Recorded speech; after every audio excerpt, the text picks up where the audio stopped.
Hey guys, Ron here, and I thought it would be a neat retrospective to show you guys pretty much all the named Fakemon I made in 2024. Let me know if you noticed any growth in my abilities as we go in order from January to December. These are basically entire clips from a ton of videos I made this year, so you'll know the Pokedex entries and my thoughts for each Pokemon here. I'm sure there are at least 10 Fakemon of mine you missed, so this is a perfect opportunity. Keep in mind, you should definitely check out the original videos these Fakemon are from to see their origins, concept, and creation process. Perhaps keep this on the side as you work or play. You can even use this to fall asleep to at a later time, since I'm not really going to scream at any point in this video. I hope you enjoyed this year of True Green 7, because there's more where that came from. Let's begin with the year's first Fakemon video, where I turned various Pokemon into pure normal types. Gengar, the corporeal Pokemon. This form has been discovered to be the original species of Gengar.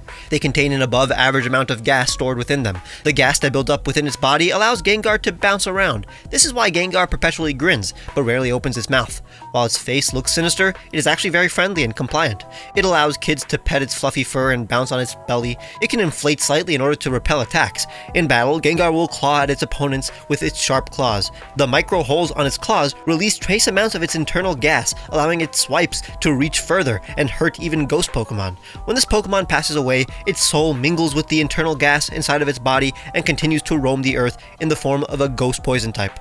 It has the abilities Scrappy, Unnerve, and the hidden ability Normalize. Its shiny is a bit obvious, yet colorful. Honestly, this is exactly what I wanted to see. Can't complain at all. It looks like something that could have been eventually created if Gengar never existed. Pal, the companion Pokemon from Pomegranate and Pal, but also the fact that it fits in the palm of your hand. Pal were loyal Pokemon that were once abundant in ancient Hoenn.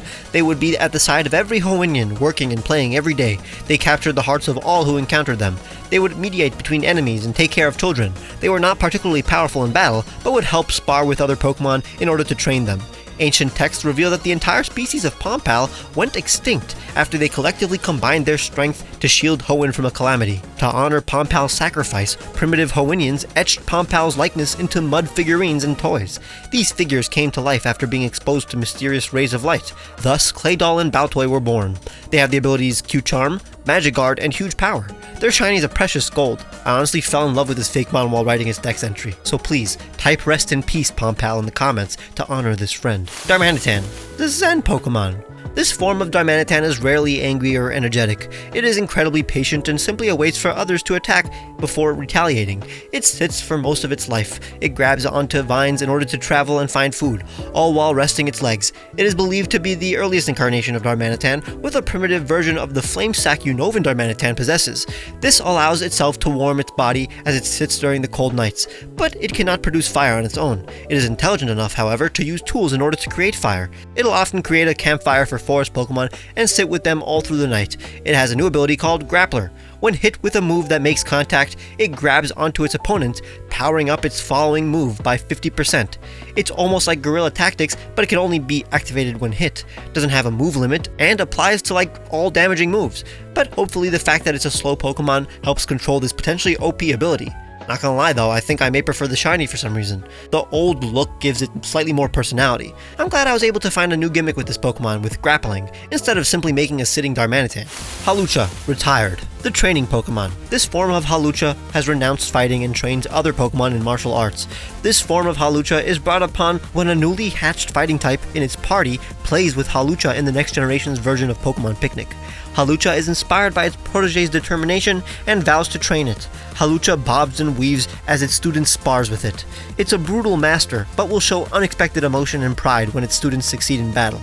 It has a new ability called Coach. In a double battle, any stat boosting move will apply to its ally instead of itself. Does no Pokemon have a similar ability? If not, is this ability OP or actually quite useful and balanced? Let me know. It's definitely an uncanny design seeing Hawlucha with a blank face, but I do love the concept. Pezani, the surf Pokemon. Pezani hops around, sowing the seeds it has collected and stored in its hood. It is a proud farmer. In battle, it gleefully dodges its foes' moves by hopping around. It then proceeds to kick and slap its opponents with its ears. It is believed that Calyrex was once a Pezani born with a bud on its head that kept on growing, providing its brain with nutrients and increasing its intelligence exponentially. They have the abilities Harvest and Quick Feet. Then I made a video where I redesigned Pokemon I made as a wee little child. How about we create this furry being that has a coat coat made of ice blocks, like an igloo. The coat will be inspired by puffy North Face jackets fused with Inuit garb as well. Just a big boy with a big coat. Nothing better. Igloom, the insulated Pokemon, an ice normal type, from Igloo and Loom, both the machine that's used, in clothes making, but also something that is great and impending. Igloom live in the most extreme environments. They sense snowstorms with their nose and migrate before meeting one. Their soft mane and long body fur completely protects them from the cold. Blocks of snow accumulate on the top of Igloom, forming a protective coat. In battle, Igloom tanks a flurry of punches before swiping at its opponents with impressive force that can slice glaciers. They protect their cubs by encasing them inside their coats. If other Pokemon are caught in a blizzard, Igloom will invite them into their coat to weather the storm. Their tiny legs are able to carry the weight of their multiple coats, however speed is sacrificed in the process. They have the ability Snow Cloak and Thick Fat, with the hidden ability Ice Body. Their shiny appears to be even more cold. It was really fun incorporating real-life inspirations into this Pokemon. When you're a kid, you don't realize how many cultural and biological origins Pokemon have, so it was pretty tight fleshing out each detail. Bear Slash, the evolved form of Bear Pass. This was the GOAT. Literally, I'm gonna take him, make him a little bit less like the creation of what an 11-year-old thinks is cool, and make the mountain goat aspects a bit more clear. This is Bear Slash, the loner Pokemon, a dark type from Beard and Slash. These Pokemon are extremely solitary to the point that they are one of the hardest to train. They are not necessarily uncivilized, but will often refuse to battle despite their impeccable aptitude for it. Their rock-hard claws are used for climbing vertical cliffs in order to isolate themselves. Bear Slash run away from sudden noises and lights. There exists folklore from hundreds of years in the past about how Bear Slash are actually ostracized humans who were banished for dishonoring their families and slowly turned feral. For centuries, this Pokemon was one of the last to be trained. The only known method of befriending Bear Slash is by raising it since birth, usually after its egg is abandoned. These trained Bear Slash only interact with their trainer though. They have the abilities Tough Claws and Sap Sipper. Their shiny is green for obvious reasons, since we're kinda indulging in childhood Ron's interests. I think I managed to make a more mature version of what I originally imagined. I know a lot of you guys would have wanted me to indulge in the edginess of the original and basically keep every element, but while I tried to make it look less dated, I simply had fun translating every detail into something that I believed made way more sense. This was literally the mascot of all the Fakemon I made as a kid, so it's crazy to see it look more realistic. It's like meeting your imaginary friend. It was kind of a mind-blowing experience when I realized every Pokemon had a reason for its name. I picked this one because I want to see how I can stray away from the Pikachu inspiration. With these patterns, I'm thinking of making an electric mammal that not only has flashy powers, but is literally flashy, with blinding lights on its body. Not just its cheeks like Pikachu. Say hi to Usenko, the flashing Pokemon, an electric type, from the Japanese words for rabbit and flash. Usenko's tail crackles loudly as its body flashes. Its presence is always known. This proud Pokemon loves to be seen. It walks with such confidence and doesn't pay mind to people and Pokemon that disapprove of its loud and bright existence. It doesn't hide any aspect of itself. It never lies and will show its affection to those it loves. In battle, it blinds its opponents before leaping onto them, making full contact as they shock their foe. The electromagnetic beams that are released during its attacks leave imprints of its foe on the ground. It has the abilities Illuminate, Volt Absorb, and the hidden ability Galvanize. While its power and design take inspiration from Pikachu, I think I managed to create a new concept simply by exaggerating aspects of Pikachu, like its insane electrical powers and constant appearance in Pokemon media. It is this Chinchou and Lantern knockoff, but what's cool is that the final evolution is this sun with like 20 antennas. I like the idea of a friendly sun Pokemon. We have Solrock, but what if there was a Pokemon that represented the entire solar system? This Sundos guy kind of reminds me of a solar system model. So how about instead of a sun with antenna rays, I create a gem that represents the sun that is surrounded by a bunch of other gems that represent planets, all situated on a space rock. Gem, the charged Pokemon, are rock and electric type, from System and Gem. This friendly Pokemon have been observed to fall from the sky. Scientists believe they come from outer space, looking for a source of electricity. They charge into opponents, merrily bashing them with the front of their face at full force. The main gem in the center appears to be the face. It glows so brightly that at times, it's tough to look at. The gems that orbit it glow in a pattern as it communicates. They have the abilities Levitate and Galvanize, and their shiny is golden. God, does it feel good to give a rock electric type Levitate. Say thank you, guys. Honestly, I love the shape of this Pokemon. You never get a rock type with such a clean, flat cut in the rock. It's satisfying. It's a really happy and appealing Pokemon, but you can easily see how getting hit with one would really hurt. And the small face contrasts well with the rest of the relatively big body. It's a big rock. Cute, but clearly powerful. I love it. My third video where I turned memes into Pokemon was next. I hope you recognize Big Chungus, Dancing Toothless, Skibbity Toilet, and is this a bird? Blunderbuss, the working Pokemon, a grass and normal type from Bunny and Blunderbuss, a type of gun. It evolves from Harriet if taught the signature move Carrot Blast, a non-contact physical grass type move that hits all opponents with a base power of 80. Blunderbuss are simple Pokemon. They enjoy working in the fields, growing crops, and consuming the fruit of their labor. They take pride in their work and will defend their produce with their Carrot Piece, which shoots out chunks of baby carrots in all directions. They are rarely intimidated and feel completely confident with their carrot in hand. They have the abilities Long Reach and Cheek Pouch, with the hidden ability Gluttony. Their shiny is a bit closer to Bugs Bunny's colors. I honestly find this dude very endearing and charming. I naturally love the colors, so I'm biased, but I think this fits in the Pokemon world. I mean, if Bugs Bunny never existed. If Gigantamax Inteleon has a rifle, I'm sure this could pass with how vague the carrot is. Sambason, the rain dance Pokemon, a dragon type from Samba and Basin. You know, something that contains liquid. Sambason live in herds. They dance in order to summon rain. When rain begins to fall, they compete to collect water for their families. Rain collects in the basin on their head. The tallest Sambason can reach above the others and collect more water.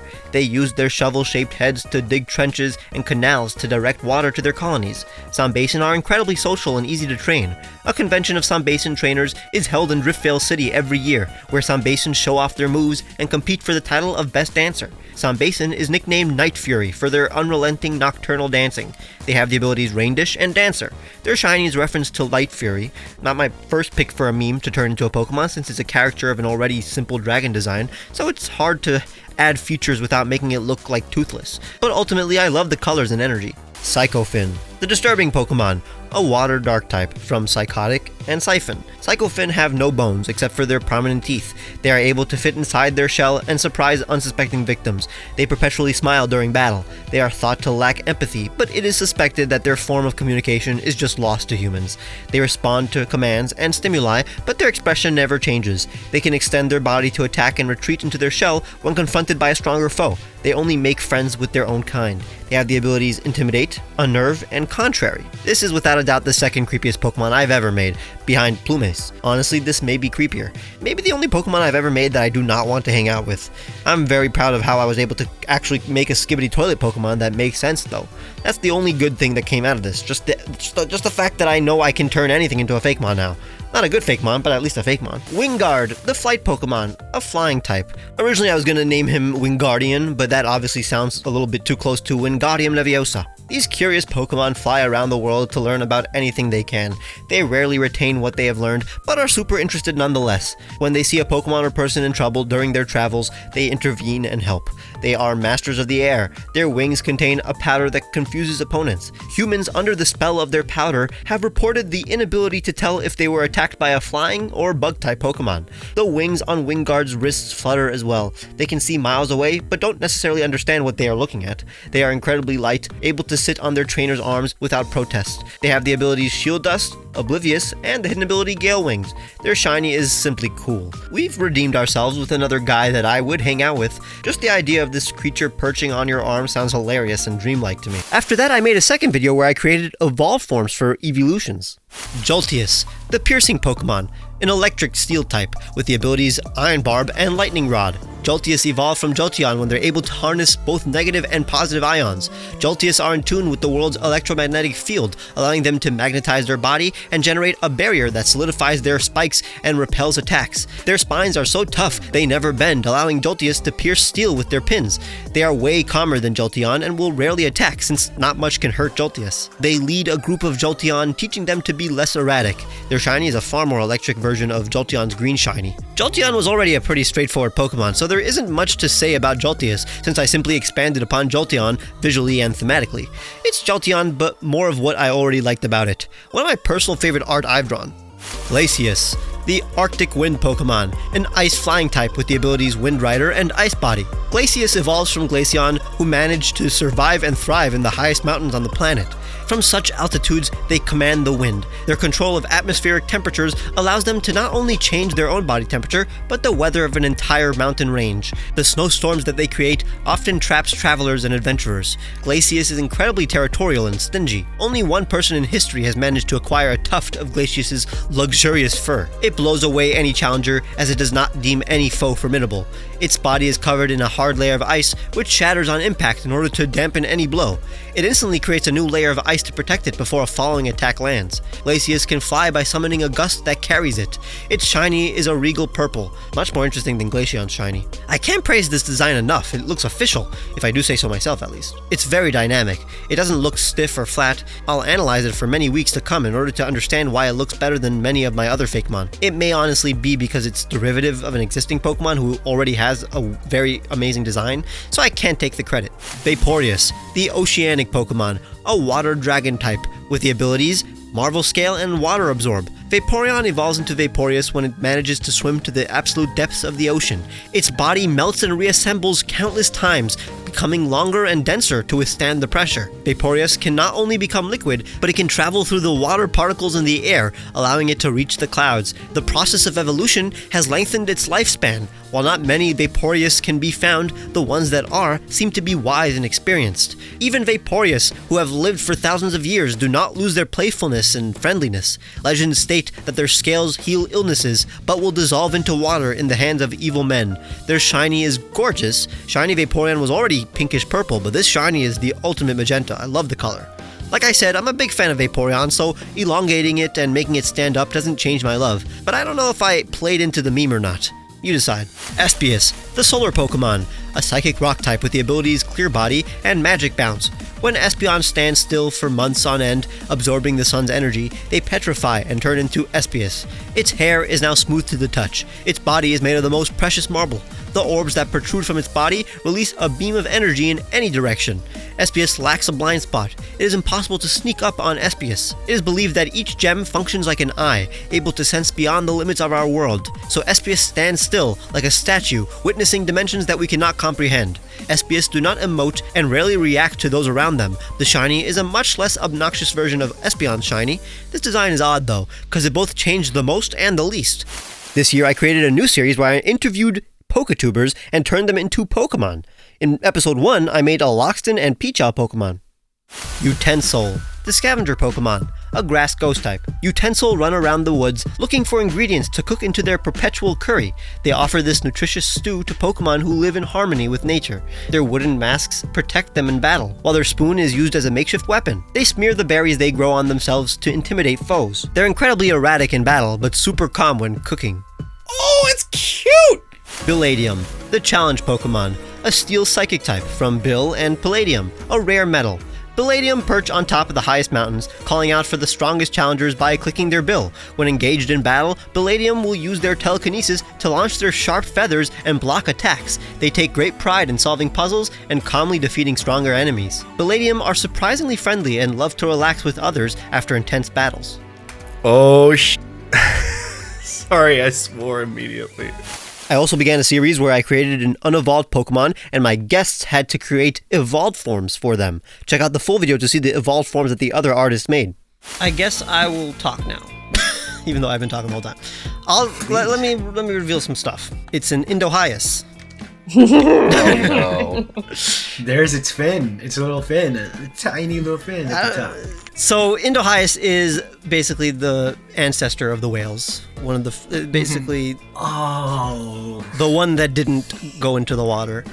Like in terms of how it acts and what it does, it's basically it's this like skittish Pokemon that runs around looking for food, but when threatened by like its predators, like the avian predators, they quickly hide themselves by submerging in the nearest bodies of water.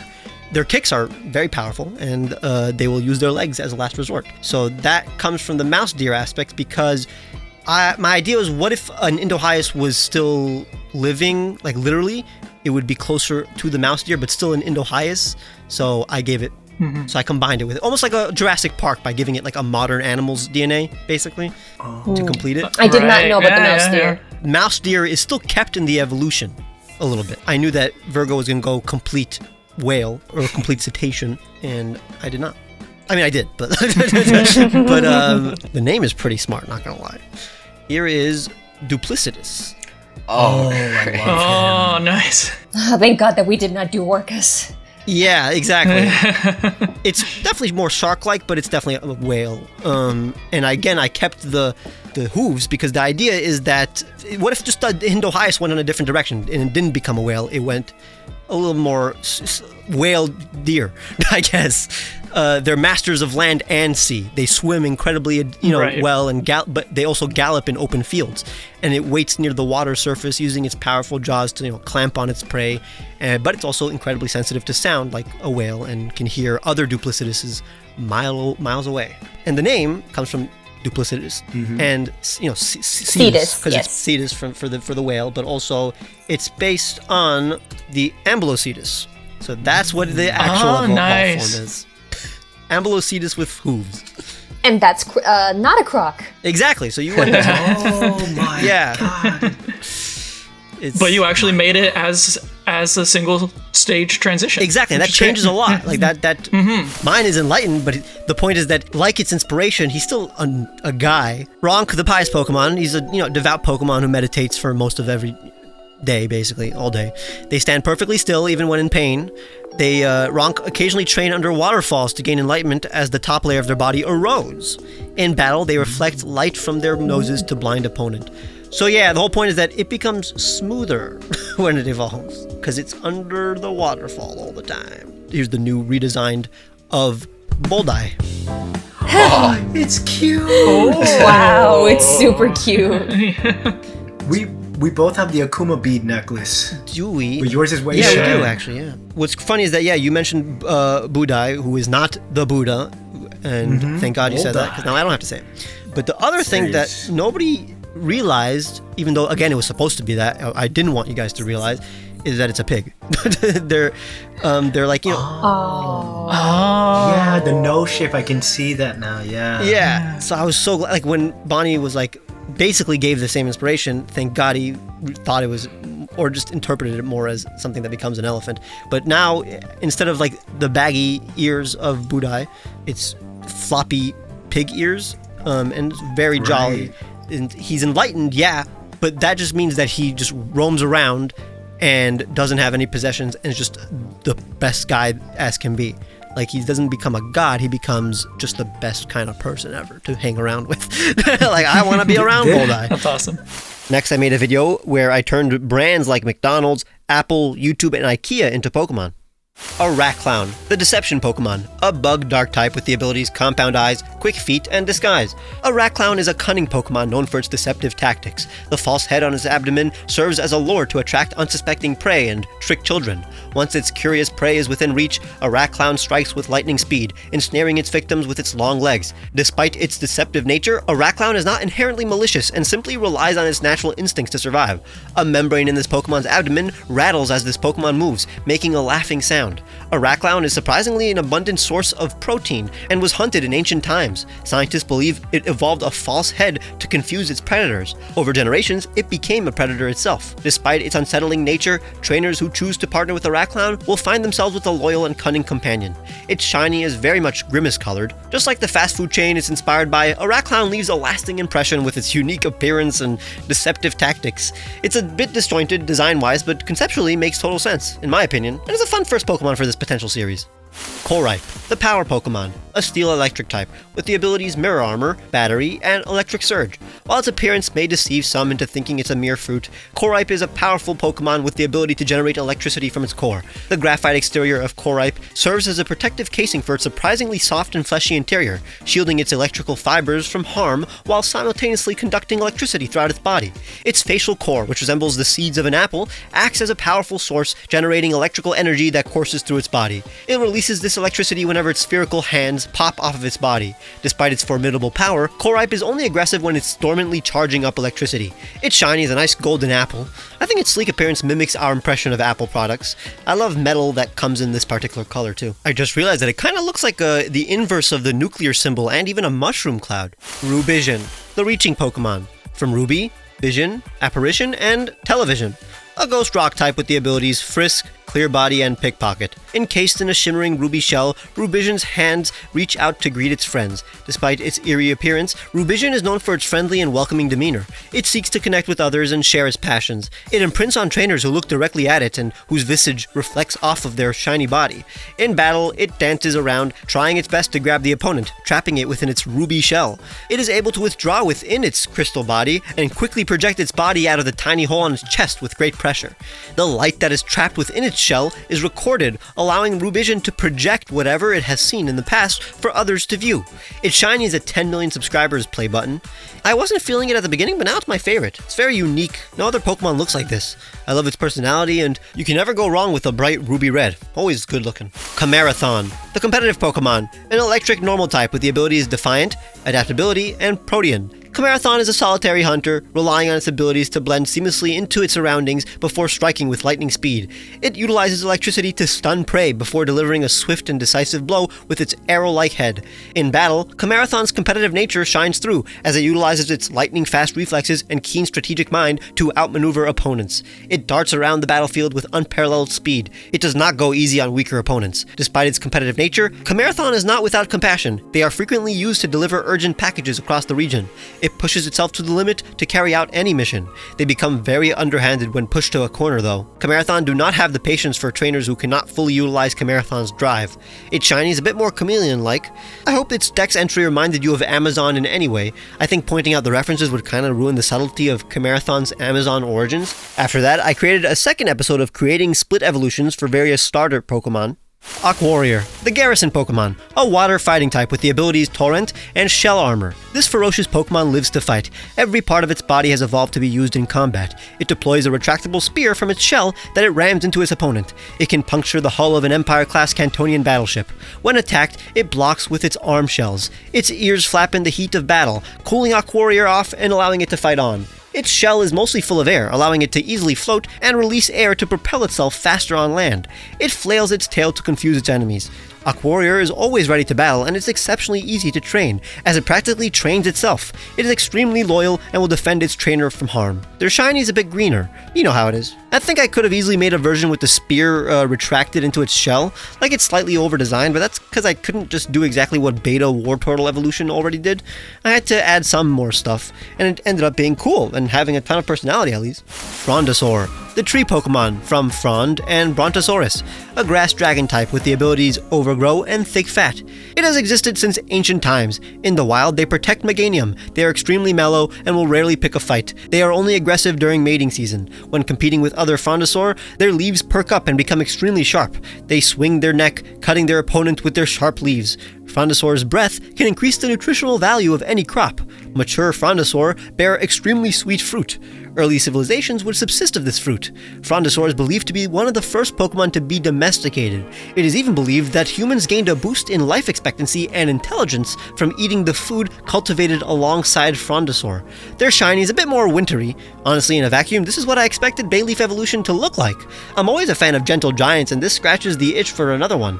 I've never picked Chikorita, but I totally would if this existed. Flareath, the Performer Pokemon, a fire type with the abilities Blaze and Flame Body. This Pokemon is noble and hardworking. It trains in the art of leaping and twirling in order to entertain its audience. Its roar ignites the passion of others. It will take any advice it can get in order to improve its art. It can leap 50 feet in any direction, catching its prey off guard. It finishes off its opponents by increasing the diameter of its naval fire ring, extending the reach of its fire and engulfing its foe. Its shiny is fantastic, but I can't take credit for it since it's similar to Incineroar's, but with magenta. I think many people wanted a Litten evolution like this. Many artist predictions were a bit too realistic with a face or body that didn't match Pokemon's art style, while this one is still clearly a cartoony video game tiger. Love the colors. Slitherain, the tyrannical Pokemon, a grass dark type with the abilities Overgrow and Contrary. Its glare paralyzes its prey. In reality, this Pokemon is vegetarian and only likes to toy with those weaker than it. It tries to intimidate all it comes across, but will slither away if met with an opponent unfazed by its glare. It only fights those it believes are beneath it. Slitherain harnesses lunar light to power up its moves. Its face glistens in the pale moonlight. It retreats to a cave to sleep during the day. It is completely solitary and will not cooperate with others. In order to train a Slitherain, Slytherin, a trainer must have a more powerful Pokemon in their party to diminish Slytherin's pride and motivate it to get stronger than its rival. It may be because I love Superior, but goddamn is this such an appealing design to look at. It's pretty complete. Then I made a Ford Artist video where the prompt was oxymorons, making Pokemon with phrases that contain opposites. I chose Pretty Ugly and Steel Wool. Pescarouge. Oh my god. I don't like the way it's looking at me. Yes, I mean, she's the inviting Pokemon, a water fairy type. They basically, okay, I'll tell you what they do. Pescarouge strut on the seafloor, dangling their lure to predators looking for an easy meal. So she's actually attracting predators, not prey. And then when these fierce Pokemon attack, Pescarouge will immediately kick them with their mighty bottom fin, and then they carry their haul to their trench. And they have a vicious rivalry with Bruxish. This is based on the red-lipped batfish. Oh my god. Now that... She's beautiful. That is a choice. That is a look. So the Oxymoron is Pretty Ugly. Yep. I was gonna say something like that. Yeah, that checks out. That's pretty ugly. That fits the bill. Bramblite. What do you think this guy? What do you think it embodies? Sheep. Does he shop as a bowling ball? Oh, that's a thing. I've never heard that. I've That's never funny. heard that either. Ooh. makes Is it? sense. Is it? That's something Foghorn Leghorn says. I say you shop as a bowling ball. Nice boy, but as sharp as a bowling ball. Is it iron wool? It is steel wool. Steel wool. There we go. Oh, no, okay. steel wool. No, I got the word wrong. Damn. You know what I meant. Then I turned cartoon characters into Pokemon for the 4th time. Houndead, the sleuth Pokemon from Hound and Undead, a ghost steel type with the abilities Levitate and Gluttony. Houndead are incredibly cowardly, but will bravely act when their friends are in danger. They are always hungry and will often float towards delicious food. Houndead, however, does not eat material food, and in fact does not eat to survive at all. Houndead consumes the souls of the wicked. It sniffs around using its sensitive nose, which can sense the past in order to locate lost souls in the present. It can easily detect lost possessions, especially those made of metal. They are excellent detectives, but can only be motivated by the prospect of consuming evil ghosts, despite being afraid of them. They can strain enemies with their chain leash, pulling their soul from their body in the process. Houndead will place the soul back in their foe's body if they are pure of heart. They have a signature move called Spooky Snack. Houndead will immediately eat the berry they are holding, nullifying any stat reductions to it, as well as preventing any stat losses for 5 moves.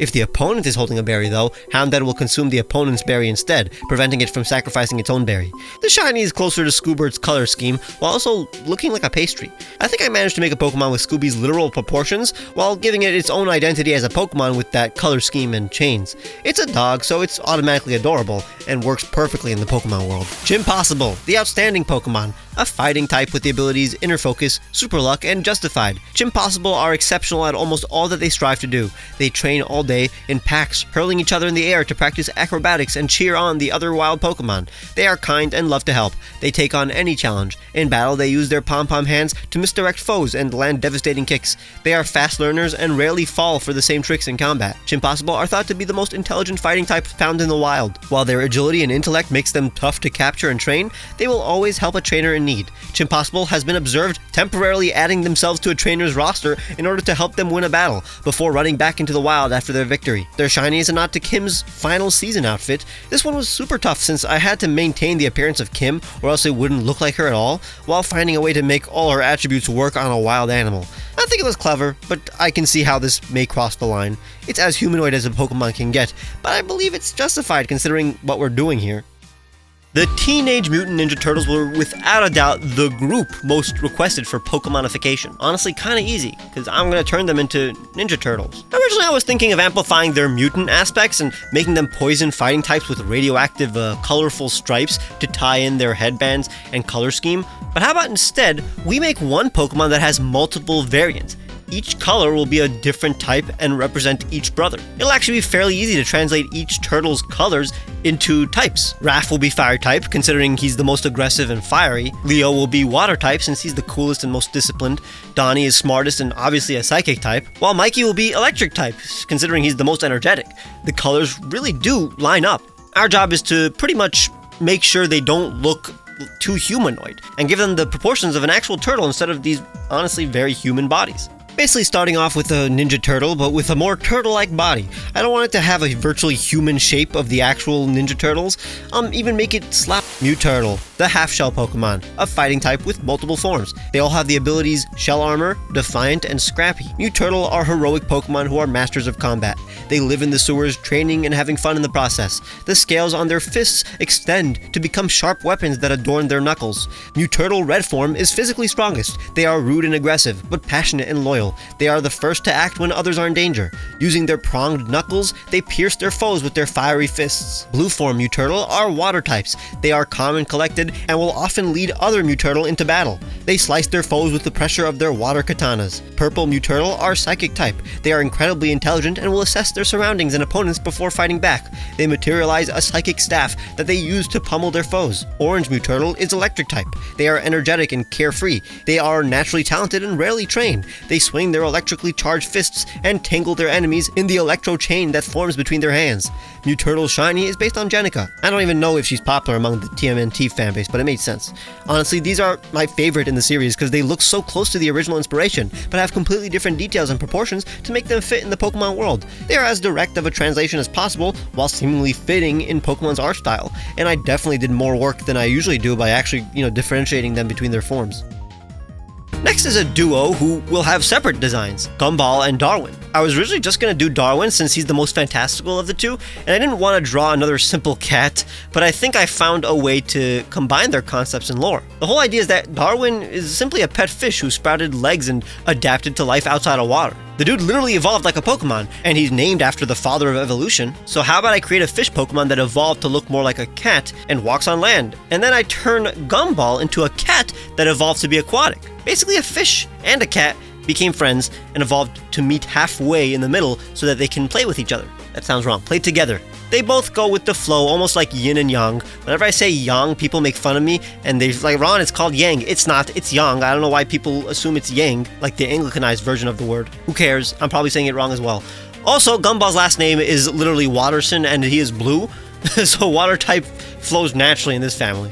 So I'm making a goldfish with feline attributes. The tough part is turning the extremely cartoony Darwin into a slightly more realistic fish without losing its charm.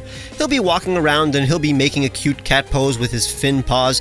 I went with this more cat-like eye and some fish lips, but everything's in a subtle way so that it stays cute. The fin on its head will face down and look like Darwisker, the evolved Pokemon from Charles Darwin, and Whisker, a water normal type with the abilities Adaptability, Quick Feet, and Swift Swim. Darwisker are faster on land than on water. They gleefully run around looking for friends. They can even befriend those that consider it to be food. They instantly dazzle foes with their footwork and fast fin swipes. They keep their distance in battle, running around their foe while shooting powerful water guns. Their aim is impeccable. They sense their opponent's locations using their whiskers. Their shiny is a Gumball reference, obviously. This was another satisfying transition into Pokemon style, since a goldfish is pretty universal and makes sense in the Pokemon world too. Very cute. Can't be complete, however, without Sealine, the evolved Pokemon, a water normal type from sea and feline. Sealine are curious yet irresponsible. They befriend their prey and become inseparable. While Sealine are often distrusted at first, they try their best to be loyal and kind. They have great reflexes and they rival the speed of Golduck in water. However, they rarely have the motivation to win a race against one. Their shiny is obviously Darwin colored. I'm happy I was able to use both Watterson boys in this series and make it make sense instead of literally just drawing a walking goldfish and blue cat. They feel like complementary Pokemon. Now you're about to see the brilliant idea to defuse Pokemon, where I turn single Pokemon into two separate Pokemon, as if the official Pokemon was a fusion of the two.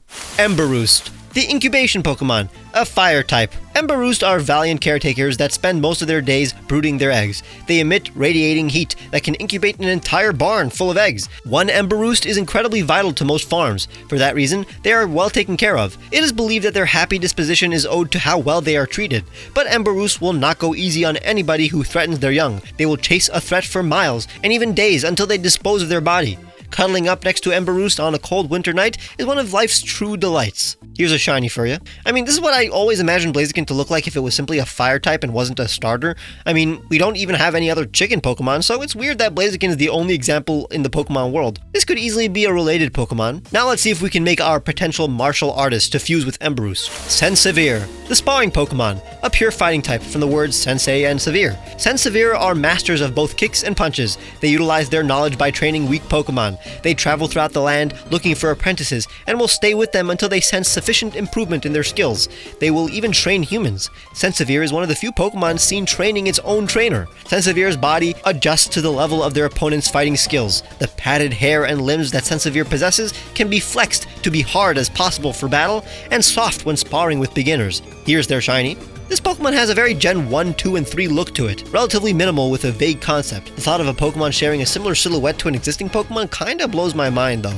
This is the kind of knockoff Pokemon I made as a kid, but fully realized. Now let's look at them both together. They are definitely equal parts Blaziken, a perfect 50-50 I guess. I love the idea of putting the details of Blaziken on one Pokemon and giving another Pokemon the form and shape of a Blaziken. I'm very proud.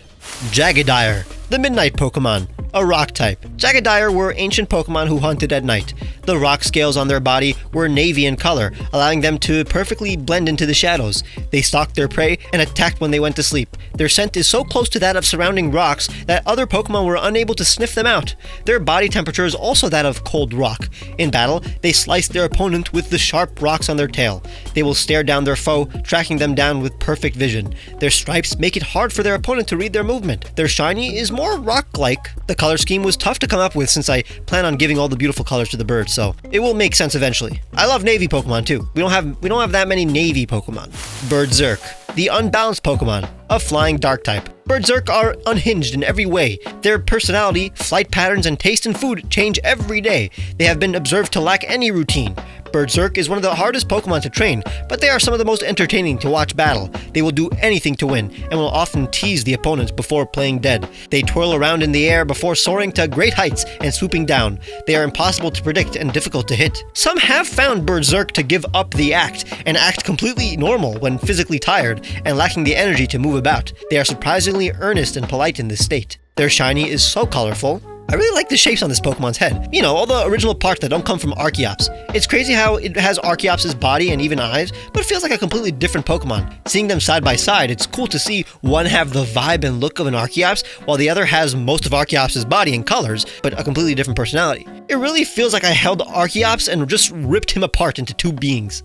Goldenoble, the bright Pokemon, a pure fighting type. Goldenoble are quite polite and trustworthy. They roam the forest, greeting every Pokemon they see and helping out when they are needed. They are the first to combat any threat to the forest in place of any Pokemon or human under its protection. It overexerts itself in battle, often leading to victory at the cost of its health. Their antlers extend, allowing them to knock down fruit from branches above them, and to surprisingly extend their reach in battle.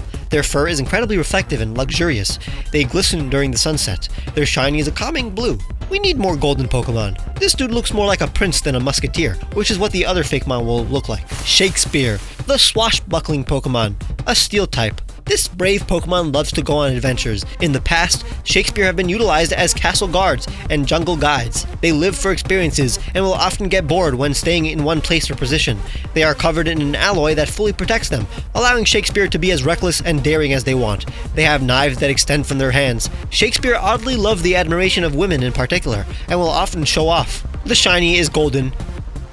I mean, yeah, that's obvious. I love how Cobalion was easy to translate into a tiny bipedal version of itself. It's very charming, but what I'm very excited about is how both of these look like Cobalion. They really seem related, while also taking inspiration from other Unova Pokemon like Sawsbuck and Bisharp. They very much embody Generation 5, almost like being both fusions and defusions. This year I released part 5 of 10 Poketubers designed Pokemon together. Make sure to check out the full video to see all the attributes and the Poketubers' reactions. Oh gosh. Behold, Repliclan, the brooding hero Pokemon. From Replicate and Clan. Repliclan fearlessly protect the many offspring that reside within their brood pouch. Young Repliclan are naturally heroic and will swiftly withdraw from their parents' pouch in order to fight alongside them. They compensate for their size with numbers. Baby Repliclan practice their aim by shooting down coconuts. They have a signature move called Brood. It boosts defense for one turn as Repliclan incubates the eggs in its pouch. If Repliclan gets hit during this turn, a baby Repliclan will eject and fight alongside their parent with the amount of HP lost during that turn. There is a 2 baby limit. Frijoles, the jumping bean Pokemon, from free and frijoles, the Spanish word for beans. The mythical frijoles only appears to weary travelers who mistake it for dancing food. When noticed, frijoles launches away at the speed of sound using its spring tail. It takes pride in its bouncy dance and gets insulted when trainers imitate its dance. During the spring, I revived the old series where I created Pokemon on my walk. It's a wonderful reboot I hoped would become a series, but the video did terribly, so it ended up becoming my most underrated video. Soul-Emer, a ghost fire type with the abilities Flash Fire, Curse Body, and Frisk. Their name comes from solar and lemur. Soul-Emer have been the cause of fires for centuries. They feed on heat, entering houses at night looking for warmth to consume, setting the building ablaze in the process. They are hyper-vigilant and rarely get caught. After generations of fearing Soul-Emer, it is now understood that simply providing Soul-Emer with a hug or warm interaction is enough to feed them, preventing hungry Soul-Emer from destroying houses in search of food. The blue fire shiny is mandatory in this house. I'm happy I was able to find a way to merge things I saw today, and making an eclipse Pokemon that isn't simply a literal rock that looks like a moon and sun was very satisfying. Such a wild and frantic looking Pokemon is rare. Poltec, a ground flying type. From Polt, a baby turkey, and Aztec. Poltec ride within their parents' back, taking a thrill in the battles that Turco Khan face. They learn to fight by watching their parents' every action. When ready to fight themselves, Poltec slices their opponents with their sharp wing and pokes at them with their tail. Their chest feathers protect their vital organs. Please check out 4 artists create Pokemon from the same description number 9 to see this family's entire lore. Stoutron, a grass and ground type Pokemon, no longer poison, with the abilities Sap Sipper, Effect Spore, and Mycelium Mite. Stoutron are domesticated for the mushrooms growing on their person. They are used in the highest of culinary crafts, as well as important medicine. Farmers make sure they live long and happy lives in order for Stoutrot to provide them with as much crop as possible. The grass that they munch on ferments and decomposes in their multiple stomach segments. All this nourishment is directly routed to its mushrooms, leaving Stoutrot sluggish but content. Behold, the Chaos Pokemon, Alluvio, a dark ground type whose name comes from the sand deposits in the delta of the Nile. Alluvio are tenacious Pokemon who appear and disappear in a whirlwind of sand. They slice up their foes with a smile. Alluvio have a lifelong rivalry with Lucario, whose aura they can disrupt with their claws. I love the aesthetic of Lucario, so I wouldn't mind a whole group of Lucario-like Pokemon representing the entire Egyptian pantheon. Then I once again turned memes into Pokemon for the 4th time. This one features Shrek, Foghorn Leghorn, Trollface, and Loss. Unyogur, the layered Pokemon from onion and ogre, but it also contains the Japanese word for ogre, Oni, which would share the same name in Japanese, being pronounced Onioga. This grass type has the abilities Stench, Sturdy, and a new hidden ability, Caramelize, which neutralizes Onyogur's weakness to fire, but lowers his defense whenever hit with a fire-type move. Onyogur live in remote swamps, where they enjoy solitude and filth.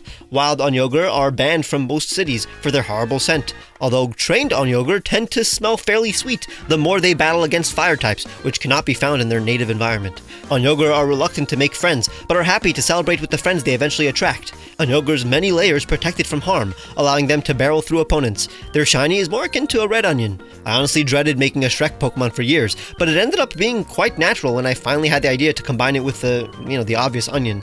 I'm probably the last guy to have such an idea. Roost Taunt, the perceptive Pokemon, a normal psychic type with the abilities Opportunist and Telepathy. Roost Taunt consider themselves to be highly intelligent on account of their ability to see the future. They try to give advice based on the future they see, but often communicate it in a way that drives others off. Their comb, waddle, and tail wiggle as Roost Taunt utilizes their psychic abilities. They are extremely loud, able to release sound waves that cause headaches. Roost Taunt will toy around with those it believes have sealed their fates. Its shiny is basically how I'd color it if I wasn't to make it somewhat resemble the original color scheme. This was such a last-minute addition, so I never had a long time to really think of such a Fakemon, and I wish I didn't have to put it in such a memeable pose, but it's all about the entertainment, baby. Sometimes these are just for fun. Trolloth, the offensive Pokemon, from Troll and Loathe, but also Trollolol, a dark type with the abilities Prankster, Moody, and Contrary.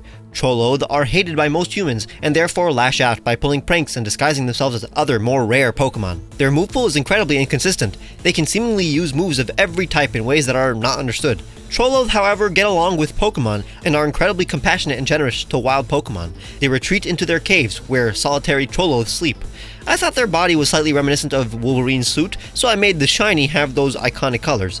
It's a troll Pokemon after all. The shiny can be a comic book reference, if I want. Honestly, I don't think this could exist in Pokemon, but I tried. I do love the colors, and I'm proud of the idea to combine it with the Unreal. Thylacine, the lost Pokemon, a ghost type with the abilities Clear Body, Aftermath, and Curse Body. Thylacine are incredibly elusive. They are masters of disappearance. Scientists even believed thylacine have gone extinct for a decade, only for them to be discovered again. The older thylacine gets, the more stripes it develops. These scar-like stripes are the only part of thylacine that do not disappear. Younger thylacine are therefore the hardest to find. In fact, half of all thylacine eggs disappear, never to be found. The shiny is more reminiscent of the colors from the original webcomic. This is actually my second Tasmanian tiger Pokemon, and I love this way more. It's funny how the most abstract meme gave us the most coherent Fakemon of the bunch. Then I turned PM7 and Shady Penguin into Pokemon, in turning Poketubers into Pokemon too. Dribbleleap, the center Pokemon, a firefighting type. Dribbleleap are team players who cherish a tight-knit group. They spend their time collecting precious stones in the wilderness, which they light on fire and shoot at opponents. Dribbleleap have thick, rubbery skin, allowing them to calmly guard their fireball throughout the battle, as they assess their potential strategies. They tower over most foes, but will display respectable sportsmanship by giving their opponent a pretty pebble as consolation for their loss. I'm excited. I'm nervous. I don't know if I'm ever going to have someone make a Pokemon for me again like this. This is a very unique experience. 3, 2, 1. Let's see it. Oh, wait a second. Are you kidding me? This thing is so sick. Arcanguin, the guide Pokemon, a fire ghost type. As twilight falls, Arcanguin stoically guard the forest with their spectral fire. When it finds lost children, it will guide them until they reach safety, humming a tune to calm them down. It absorbs the negative emotions of those it helps, burning those emotions in its ever-growing fire beard. In battle, Arcanguin will swipe at its opponents, conducting a colorful display of flames. They have a signature move, Symphonic Flame, a colorful special and sound-based move that deals 80 damage and lowers the opponent's attack by 1 stage.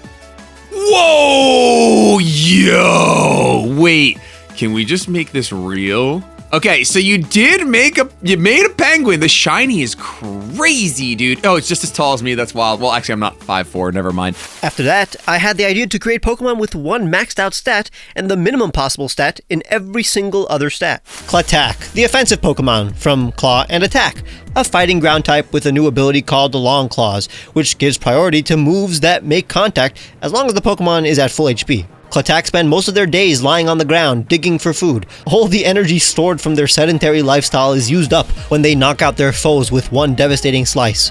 Klatak is such a fun Pokemon. It feels real, and exaggerating one aspect of it feels like what a quality Pokemon concept is usually all about. Grafense, the defensive Pokemon, from Defense and Graf, the German title for a noble that usually translates to Count, a steel rock type with the abilities Sturdy and Iron Barbs.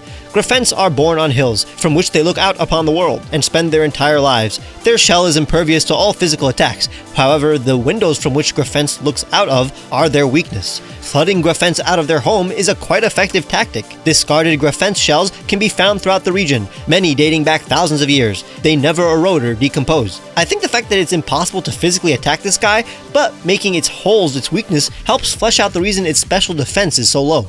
Speckril, the emitter Pokemon, from Special and Krill, a psychic bug type with a new hidden ability called Laser Brain, which gives priority to moves that do not make contact. Speckril float around the beach shore, illuminating the night. They barely communicate, despite being incredibly intelligent. They solve problems using telekinesis. They emit a calamitous laser from the eye on their forehead. This is exactly what I imagined a Pokemon with these stats would look like. It's definitely a Pokemon I would have made eventually. Specialotl, the Asmodic Pokemon, from Special and Axolotl, a water type.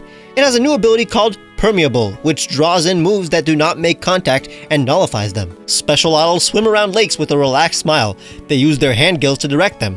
When Specialotl is hurt, water immediately pools around their wounds and begins to heal and regenerate. Even severed limbs, it dispels attacks by blocking with its water gills. Specialotl is a perfect Pokemon. I love stuff like this. Speedra, the Accelerate Pokemon, from Speed and Sea Dragon, an electric type. It has a new ability called Speed Force, which boosts Speedra's evasiveness and attack stat each turn, since it wouldn't make sense for such a fast and tiny Pokemon to be tough to land a hit on, and for such a quick projectile like Speedra to land serious damage like a bullet as it ricochets. Speedra are the fastest Pokemon discovered. They dart around the battlefield with ease. They basically do what you think the fastest being alive would do, so no need to explain. I'm super happy with how these all turned out. Then 4 artists create evolved forms for my Pokemon number 2 was released. Spawntlet, based on a Harpy Eagle. I knew it. Ooh. Yeah. It is a harpy eaglet. It has rings. It also has huge talons because that's what harpy eagles are known for, like the biggest talons, and definitely all eagles. The concept really is the idea of a gauntlet. Now, if you look at this specific gauntlet, it looks more like the gauntlet. This is not like accurate knight gauntlet, you know, or like falconer gauntlet or whatever. This is more like medieval fantasy gauntlet, right? Yeah. Yeah, for like a sort girl of knight. the necromancer or whoever it was in Lord of the Rings. It is literally Sauron's gauntlet. Yeah. Well, that's I love it, that then. I read that as a girl knight. Because to me, it's like, oh, that's like the hot, you know what I mean? Like the evil knight with like boob armor. Well, yeah, exactly. So thank God I didn't go in the feminine direction, because we already have that. So here is my evolved form, which is slightly more inspired by Dark Lords, I guess, in fantasy. Gaunt Lethal. Whoa! How about that? It would be such a fan favorite. Oh, Dark Flying too! Oh, The yeah. Dark Souls of Pokemon. Like, rendering-wise, this is the best Fakemon ever made. Like, I went hard on the rendering. Like, I really tried to make it, like, make sense. So sick. Because I usually I hate, like, mechanical design. Or, like, I hate drawing mechanical things. I never do it. So I never do, like, armor. I relate to that. I like organic things for whatever reason. They just jibe with my brain better. Yeah, me too.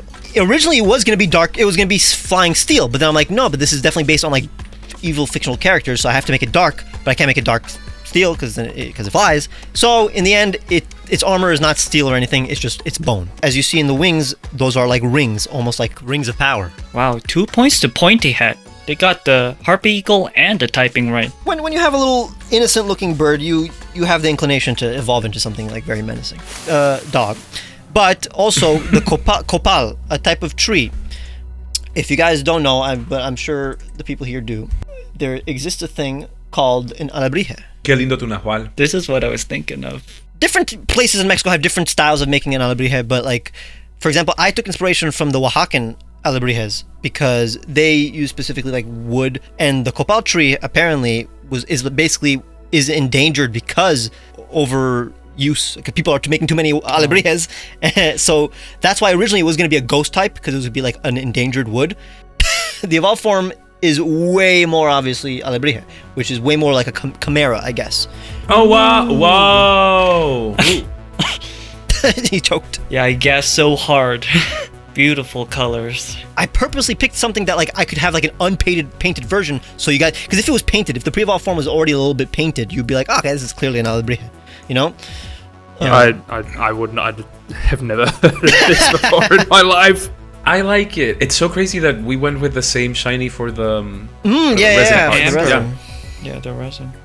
It's also a perfect way to have like a combination of like different animals. Like I didn't want to just have wings for the sake of it having wings, so I'm like, oh, turn the sap into wings.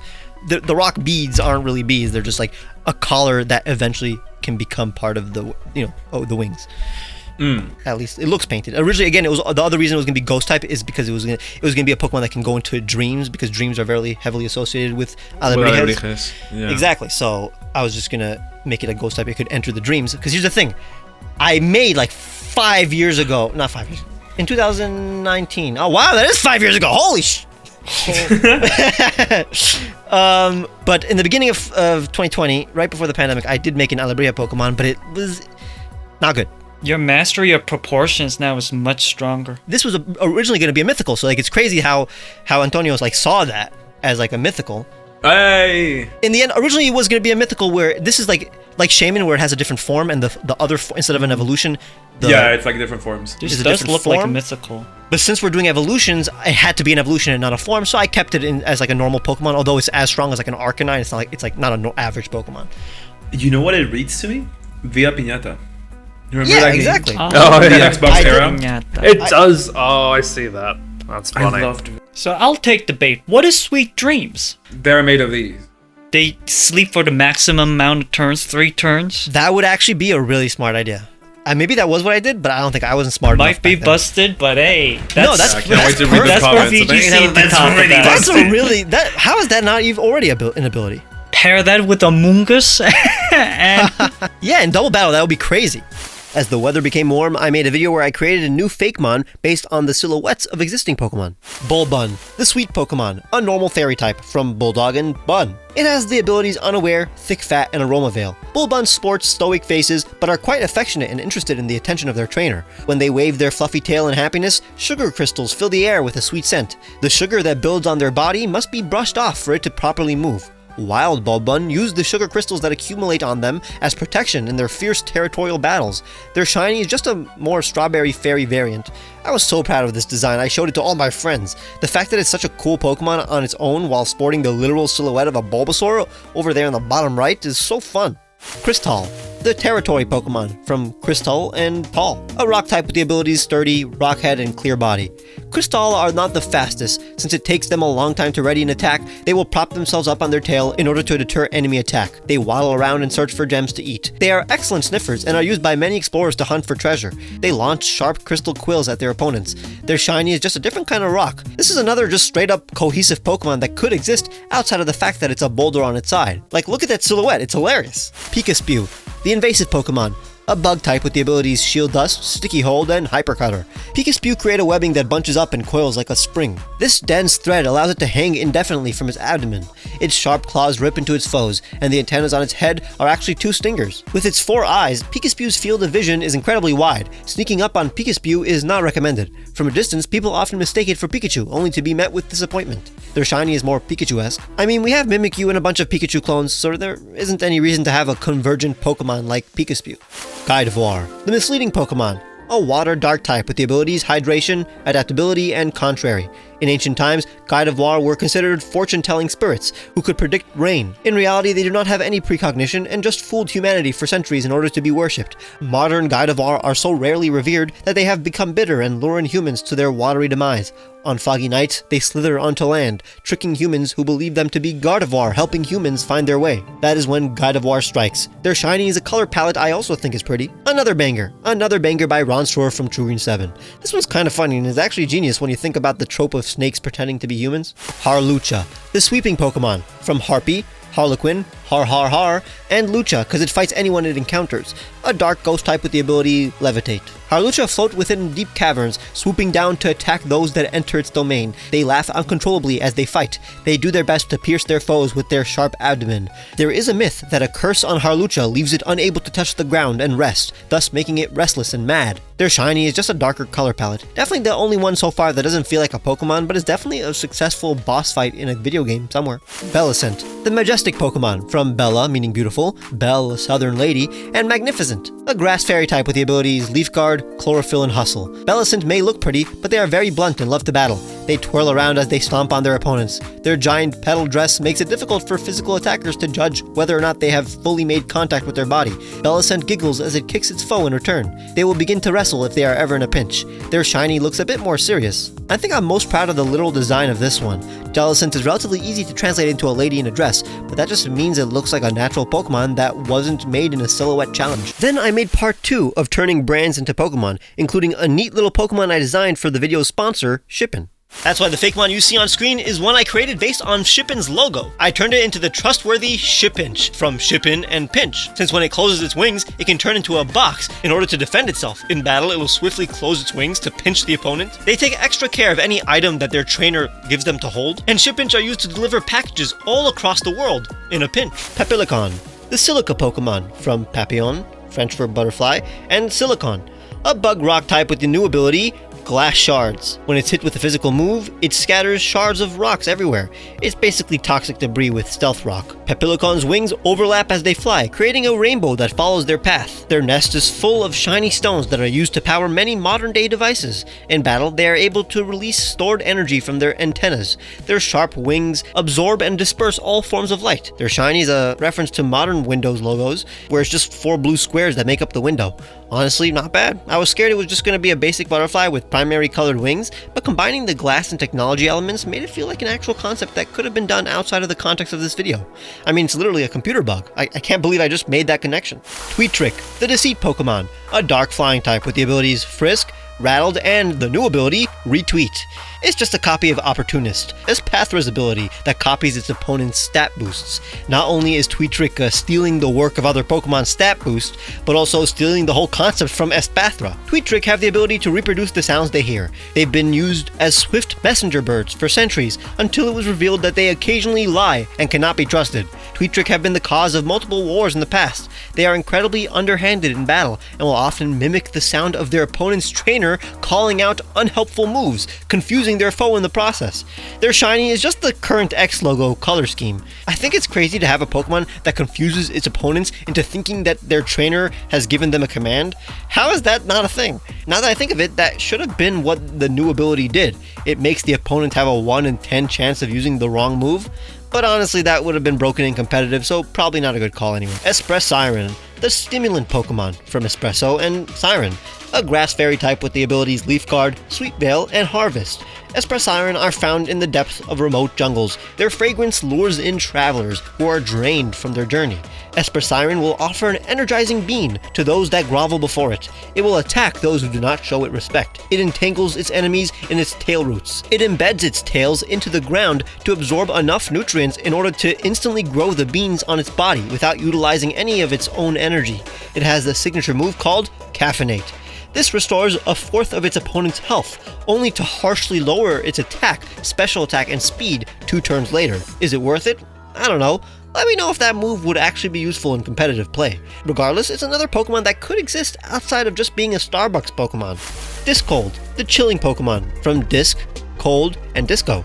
An Ice Psychic Pokemon with the abilities Weak Armor, Ice Body, and Levitate. It dances around harsh landscapes with a floating ice disc above it. When spotted, it launches sharp icicles from the spinning disc in every direction. When it's time to rest, its disc becomes a table for it to lie down and eat on. Discold refrigerate berries inside the convex bulb at the bottom of their disc. They are ready to evolve when they can create more complicated structures out of their ice disc. Their shiny is still sweet in colored, but reverse, and it also looks like yellow snow. Then I invited Moxie, Virgo, and Jack for a special 4-artist video where we were given individual restrictions that disabled us from doing the same old stuff we usually do. So since I almost always make animal-based Pokemon and love using green, I had to make a mechanical objectmon that doesn't have any green. It also can't take any inspiration from an existing myth. Surcate, there it is. Oh, that is adorable. Oh, this would have done well in the 90s. Yeah, exactly. This right? is Soul Heart. Soul Heart? Yeah, Magirna's ability. What's that doing? What? Yeah, no, I know that. Hold on, let me look that up. Boosts special either defense or attack once its ally is fainted. I think it's special attack. The Dex entry is basically the prompt, which is that like a whole colony of Surcate were like discovered recently in like excavated ruins, and then young trainers have been catching them in droves. So like Surcate are able to like propel themselves using a mysterious power we don't know of, and they happily allow trainers to ride on top of them as they journey throughout the region. But again, scientists are researching Surcate's energy source and advise trainers to not ride them because they don't know what's up, how does it move, why does it, what's its energy source. I like this for a couple reasons. One, because this is something that I was trying to get with my design, which is like, it's not one clear inspiration source. It's not like, oh, this is just X, but a Pokemon. This is like, to me, I mean, obviously skateboard is the first thing that comes to mind, right? But then I'm thinking like USB, like a little portable like micro drive or something. Like, yeah. It kind of looks like it could slide into your computer USB. And it's just so ambiguous that it feels like a creature in and of itself. It's not like we have to translate something that already exists into the Pokemon style. It feels like a character. It feels like something that exists in its world by itself, without the context of our world. And I really like that. Does the face, because it looks like it's like etched out, or it's like hollow in there or something. Exactly. Is that face real? You know what I mean? It does. It's almost always in that face. It moves like a little bit. It can't frown, basically. No. What's crazy is that the name originally was going to be Surcate Board. I thought that was a little on the nose. I would have thought that was funny. I would have liked that. When 4 trainers connect via the Union Circle in Gen 9 and play with Surcate, the highest level Surcate will combine with the others and evolve into... Interesting. Oh no. Surcavos. Whoa! Oh, I love. crazy. Oh, and there's the face.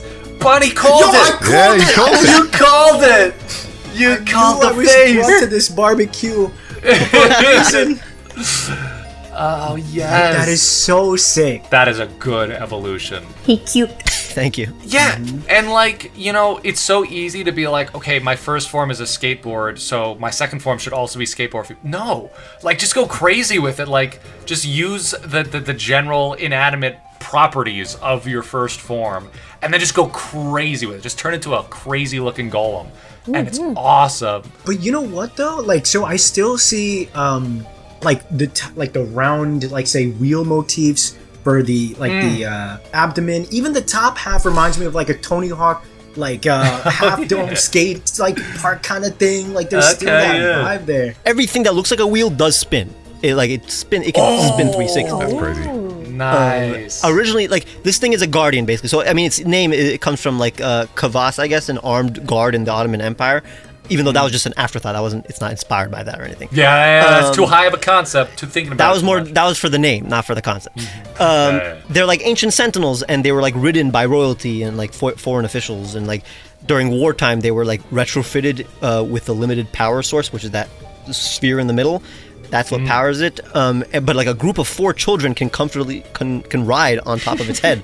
So this thing is like a mecha, basically. I love that. But it just makes me want to like Pokemon game where it's like set in like a jungle or something like that, like a Mesoamerican jungle with all the places in Mexico. The way this guy isn't technically. While I was thinking of Mesoamerican, it isn't. This could have been in the Middle East. This could have been in any continent. But the color scheme is just it would just stand out so well in like a jungle environment, and it just makes me really want to see this buddy in like a jungle environment. I don't know. I like jungles. I like golden looking guys. I love ancient ruins. And I want to go inside like an ancient room, but not steal anything. I just want to go inside. Technically, the line below its eyes is like a smile, I guess.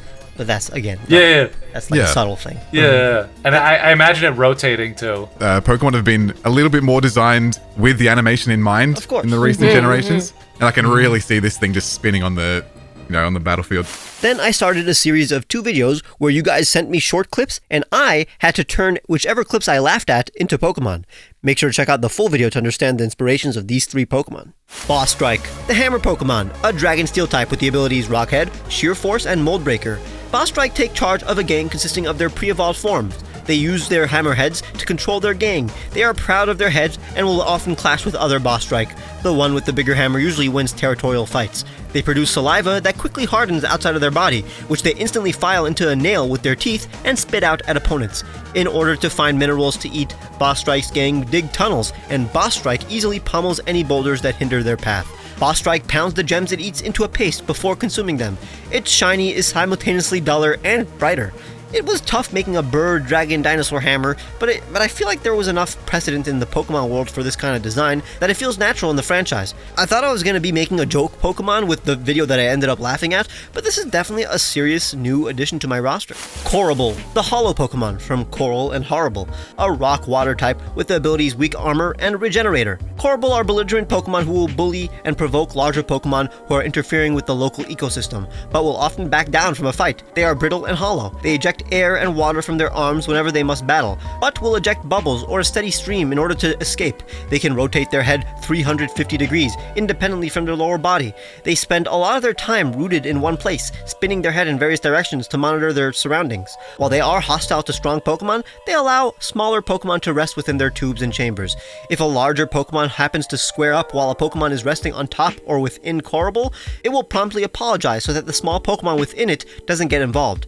Its shiny is a more healthy-looking coral. This is definitely a completely different direction than I was originally thinking about. I was an inch away from making a monster who simply apologizes, but a Pokemon who doesn't fight because they are physically indefensive makes total sense. Alithrium, the reliable Pokemon from Ally, Lithe, and Lithium. Since lithium nitrate helps produce pinkish-red flames, Alithrium are friendly Pokemon who like to test the physical limits of its friends and trainers. They never tire and are constantly finding new ways to enhance their training. The metals that are found in their sweat change the color of the fire scarf surrounding their body, depending on their mood. It is usually magenta, indicating Alithrium is happy. They can unwrap the ever-burning fire scarf that wraps around their body and hold their fire like a whip in order to lash their foes. Alithrium compete with Salazzle in fire lash competitions. best, but Ilithium almost always ends up trying to teach and correct their opponent's form and technique. They are highly motivated, but are passionate about improving the skills of their rivals.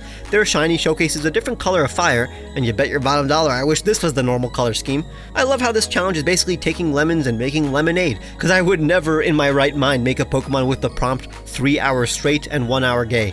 But goddamn, is this a Pokemon I'm proud of. Then I created split evolutions for Golbat, Vigoroth, Esper, and Mareanie. Grabat, the bat Pokemon, from Grab, Grand, and Bat, a poison flying type Pokemon with the abilities Infiltrator and Pressure. It evolved from Golbat with high friendship at night while playing in the next generation's equivalent of Pokemon Camp. Grabat leads a colony of Zubat, who they direct in a tornado that consumes anything it encircles. Grabat is a generous leader that feeds its underlings well. However, Grabat will not drink any old blood. It prefers to dine on only the freshest and strongest of prey. Its fur collar funnels sound waves into its ears so it can locate even the furthest of prey. Grabat is incredibly intelligent and considers itself equal to humans, even preferring to walk in their presence. It loves to show off strategy in battle and will diligently work with its trainer to perfect its battle prowess. There is no escape from its sharp talons. Its glare petrifies all beneath it. Its shiny looks way more monstrous. I love Pokemon with distinct, sinister personalities. It reminds me of one of my favorite Pokemon too, Malamar, and that shade of blue looks appetizing, like blueberry candy.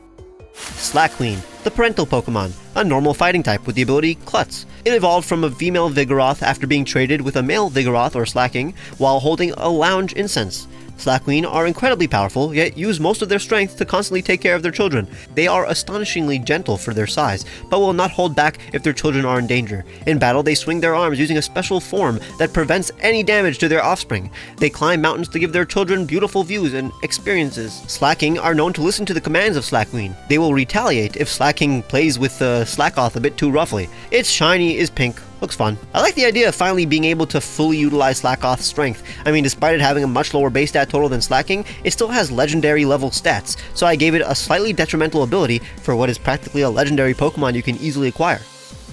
Meowsma, the spontaneous Pokemon, from Meow and Miasma, the unpleasant vapor or atmosphere. A psychic ghost type with the abilities Keen Eye, Magic Bounce, and Magic Guard. It evolves from Esper after defeating 25 Pokemon with the new move, Psychic Inferno, an 85 base power special move that has a 20% chance of burning. Meowsma evolves from Esper, who cannot suppress their power and end up traumatically destroying those they love. These solitary Pokemon carry the souls they have defeated within them, further powering their psychic abilities. They do not hold back and are constantly releasing a wave of energy that messes with the gravity around them. Their gaze sets object ablaze. They are ruthless and enjoy the opportunity to defeat those who have instigated a fight with them. Their shiny is a bright golden fire. I've always loved Esper. It's among my top 50 favorite Pokemon, so getting an evolved form that is more like it is a dream come true.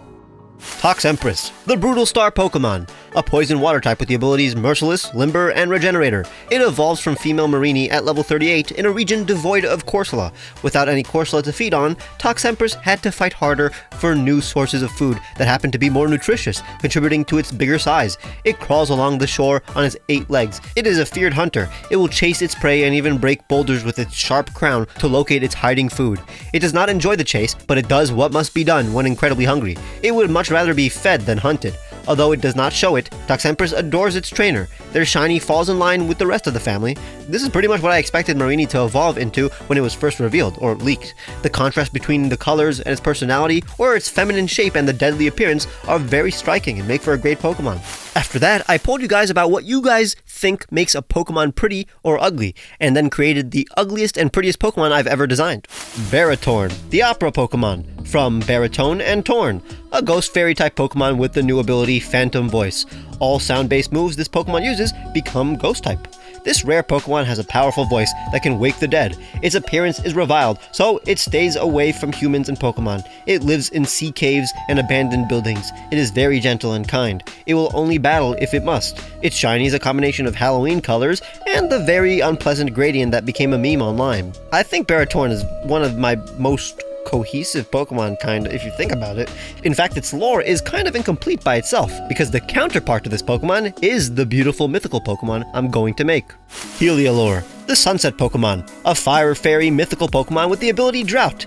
This regal Pokemon only appears during the most spectacular sunset. They radiate intense heat that distorts the air. For millennia, Heliolure has been seen as a symbol of beauty and warmth. In reality, Heliolure is rather temperamental and violent. They will attack those who upstage them. Oddly enough, Heliolore has fallen in love with Baratorn's beautiful voice and is one of the few Pokemon to approach Baratorn, who has in turn fallen in love with Heliolore's appearance and company. Her shiny is simply brighter. Now, the trope of an ugly person who is beautiful on the inside contrasting with a pretty person whose personality is rather off-putting is as old as time. Then I gathered Virgo, Pointy Hat, and Jinja Ninja, and we made gym leaders and their ace Pokemon. Some of the gym leaders in this video became absolutely iconic, so check out the full video. Here are my gym leader's ace Pokemon.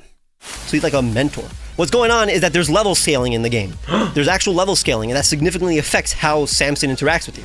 His number one buddy is the Fakemon, Broyloil. Ah. Huh. He's a guy. The hole is his mouth, where you can see the fire. So he is smiling. Big smile. The vent and like the smokestack or whatever like give the silhouette of a chef's hat. Oh. The mittens. Yeah. It's a little chef oven, so like it does what you think it would do. Samson provides like hot meals to his team members. That's like why he has Broyloil. Obviously, other than the fact that he's his friend. But since this game has level scaling, if you decide to battle Samson early on in the game, he has Broyloil and a Scovillain, which is kind of tough for like a first gym leader team. And then once you defeat him, he takes a liking to you and helps you, train a couple of times during the game like a mentor. But if you challenge him towards the middle of the game, he has Broyloil, Scovillain, and a Toucanon. So I'm like, oh, that's not fire type. Well, that's pretty interesting. I love Toucanon. But if you decide to battle him 6th or 7th, he has also a Clawitzer. Also not a fire type. I'm trying to understand the theme. Honestly obvious, because I technically said it. Okay. But where does this Toucanon fall into? If you battle him later on in the game, he'll be hyped up during the game. Like, oh, like this guy's strong. If you battle him, like, let's say 7th or 6th, you'll encounter him more like this, basically. Like, he won't talk to you, he'll barely talk to you, he'll be more intimidating, and like there's actually more of like a hype up, because like this guy seems like more aloof if you battle him 7th or 6th. It's his turn on the Xbox now. But he slowly loosens up during the battle and goes back to his like previous appearance. But if you decide to battle him last, his Broyloil actually evolves. For Jovial. Oh my god. Oh. He looks so scary. So it's cannons. It wasn't cooking, it was cannons. Oh.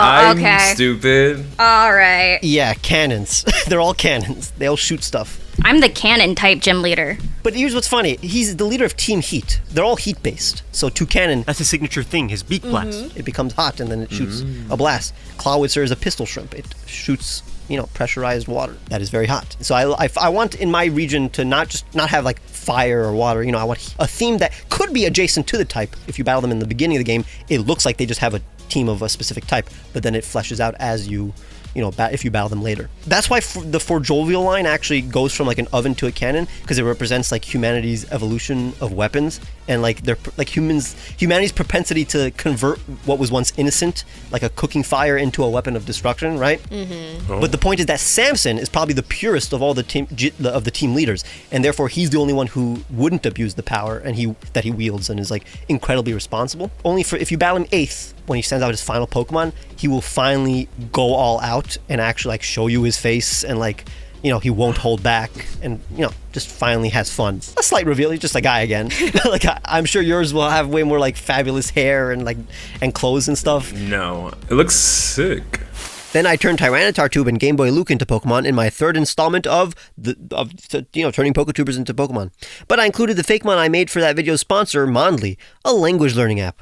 I made a Pokemon based on the essence of their app. Check out Vocab Pole, the communication Pokemon, a psychic water type. This highly intelligent Pokemon understands all humans and Pokemon, and can communicate with them by psychically controlling the shape of their ever-flowing innards in order to create various letters and symbols. It's a very friendly and patient Pokemon, and I personally think the idea of combining a speech bubble with a transparent tadpole and the human brain was a simple yet effective way to make what is effectively a Mondly Fakemon mascot. Abserpent, the value Pokemon, a dragon steel type with the abilities Multiscale and Good as Gold. This ancient Pokemon is on a century-long search for the lost relics it once owned millennia ago. It has the ability to sense valuable objects and people. Abserpent loves exploring and finding ancient ruins. It has no need for the various treasures it finds and shares it with people and Pokemon along its journey. It is very friendly and carefree. Its golden scales protect it from harm. Now let's see Tyranitar Tube's reaction. Abserpent. Oh, my dude made me a freaking snake? What you trying to say? I see my freaking hair? Holy frick, Dragon Steel. My dude looks like the jolliest freaking serpent. Row Virtual, the cyberspace Pokemon, an electric psychic type with the abilities Levitate and Magician. This loyal Pokemon enjoys playing and sharing with those it finds on its journey around the world. The wormhole collar on its neck expands and opens a portal that allows Row Virtual to enter cyberspace and fetch digital objects that materialize in the real world upon its return. In battle, Row Virtual will enter its wormhole and pop out to surprise its opponent. It will gleefully lick its opponent once the battle is done, as it does not want them to hold any grudge. Oh, it's a dog! Yo! I love him! The colors as well are like, mwah, mwah, mwah. Amazing fast special attacker, and it's got Magician because it steals items. And the category is cyberspace? Yeah, okay. This is really sick. Look at him. I want to ruffle his face. I thought it was going to be a Rotom form. It's Row Virtual. It's like a rover, like a dog.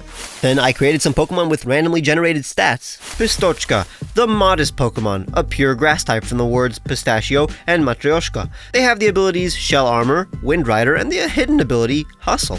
Pistochka are very curious and friendly, but it takes time for them to open up to those they just met. They are surprisingly quick. They have no means to properly deal damage, but utilize multiple methods to survive when confronted with their predators. They can easily run away, but when backed into a corner, they will fully withdraw into their indestructible shell. It can withstand the swipes or crushing blows of any Pokemon, and can even survive a drop from the tallest structures in the world.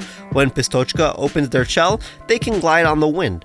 Pistochka will let out their pent-up rage by kicking their trainers. These kicks don't hurt one bit and actually tickle. A kick from a Pistochka means they feel comfortable around you. The shiny is incredibly pretty. Guys, I love this. This seems like a character I designed to be the mascot of a pistachio commercial. And the fact that she gives tiny, innocuous kicks to those that they love is hilarious. I would love to see fan art of Pistochka angrily pouting in a cute way, like Fern from Freerun. Hopefully you feel like this represents the stats quite well. Let me know if this Pokemon can be competitively viable if it had a bunch of setup moves.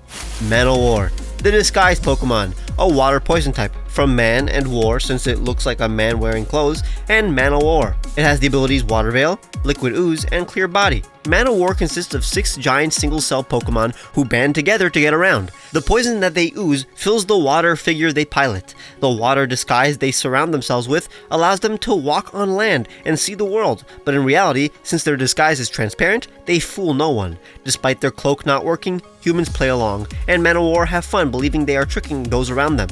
This cloak is incredibly easy to break, and predators often reach the individual cells inside, but the bitter poison that coats their cells causes their predators to instantly spit them out. To retaliate, Manowar attacks with incredible blasts of water and giant water tentacles that they form to slap their opponent. Each individual cell has a personality of its own, but they get along because they are far stronger together. I think this is one of my favorite concepts in a long time, and goddamn does the water look refreshing. I think an episode of the anime where one of the Manowar cells is lost and Liko must help it find its way back to the Manowar body would be cute. Oberqueen, the Nightshade Pokemon, a grass poison type. From aubergine, the word the Brits use for eggplant, and queen. She has the abilities Leaf Guard, Ripen, and Chlorophyll. Oberqueen love attention and even welcome a battle if the audience is big enough. However, Oberqueen hate physically fighting, as they do not want to ruffle the petals and leaves that they groom every day. In order to attack, Oberqueen releases what has been determined to be the most poisonous pollen among Pokemon. As a result, only experienced trainers are recommended to train one. Oberqueen's hide is incredibly tough. Attacks bounce right off of their giant gut. Their legs barely support their frame. It concentrates on making perfect poses, so in battle, it stays firmly in place and releases its poisonous pollen. Their shiny is more tomato looking, which is in the same family. Honestly, this feels like a Pokemon we'll eventually get. Recently, I've been embracing the camp of Pokemon such as Aromatisse, so I try to instill what I assume some fans would enjoy. It's tougher than you think making a feminine grass type, since there are already so many, and I have to differentiate it from them. I like her as a counterpart to Pistochka too. Do you like the modest pistachio or the sassy eggplant? Cleavel, the deliberate Pokemon from Cleave and Weevil, a bug steel type with the abilities Sharpness, Mold Breaker, and No Guard. Cleavel are quite careful and astute Pokemon that think before they act. It takes them quite a bit of time to decide if, when, and how to attack, but once they've made up their mind, they swiftly execute a devastating blow that always hits with absolute fury. They stand their ground as their axe-like snout drops on their foe. They use their wings to help them change direction and protect their backside, which they cannot defend. Cleavel have been used for centuries to execute enemies of the state. Cleavel who refused to take lives were utilized by lumberjacks, who took great care of Cleavel. Today, Cleavel are loved for how gentle and caring they are, which contrasts with the power they yield in battle. Their shiny is more giraffe-like. You know I love me some gentle giants, especially if they look as scary as can be. Any opportunity to make something so dangerous looking my friend? After that, I made a video where I fused every starter's final evolution. In that video, I also made a Fakemon for the sponsor Squarespace. Super underrated Fakemon of mine, honestly. To showcase everything that Squarespace does, I created Terrapus, the fragment Pokemon from Terrapin, Terra, and Carapace, a psychic ground-type Pokemon. Terrapus uses telekinesis to shuffle around the Earth and tectonic plates, terraforming its environment in the process. Its shell is constantly shifting around to adapt to its surroundings and absorb impacts in battle. It can also launch its shell fragments at its opponent. I basically made a turtle with a square-shaped shell that is fragmented into many different floating segments, like tectonic plates. But it also mimics the individual panels and features that you can drag and drop around your website that you're building with Squarespace. Herbehemoth, the growing Pokemon, a grass type with the ability Overgrow and the hidden ability Chlorophyll. Herbehemoth's legs are as sturdy as bark. They roam the earth, spreading the seeds of the various plants that grow on their body. Herbehemoth can grow any plant on its back. In ancient times, it was called the Walking Garden. Records show that it once saved an entire civilization by allowing its citizens to plant their crops on its back during a deadly drought. It can withstand harsh temperatures and lethal attacks. In battle, it will summon an entire forest. It is believed that Herbehemoth was the first to use the move Friendly plant. It is one of the wisest Pokemon and has learned so much from its millennia among humans. Its shiny was a much cooler and warmer tone.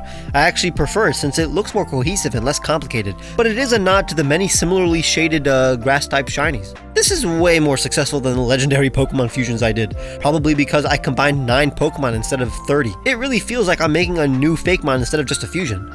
A more realistic and streamlined version of this would totally be one of my favorite starters, although to be fair, that's because some of my absolute favorite Pokemon in existence, like Sceptile, Decidueye, Rillaboom, and Torterra, are inside this design. Beastorch, the burning Pokemon, a firefighting type with the ability Blaze and hidden ability Flashfire. Beastorch's eternal fire has been used to light up entire nations. Festivals held during lit-up nights feature fire dances in honor of Beastorch, who moves around the battlefield with impressive athleticism. It was one of the first Pokemon to be used in organized Pokemon battles. It loves to breakdance around the battlefield, creating rings of fire as it spins. Its ability to control fire is unrivaled. It could even control the trajectory of flames until they have hit its target.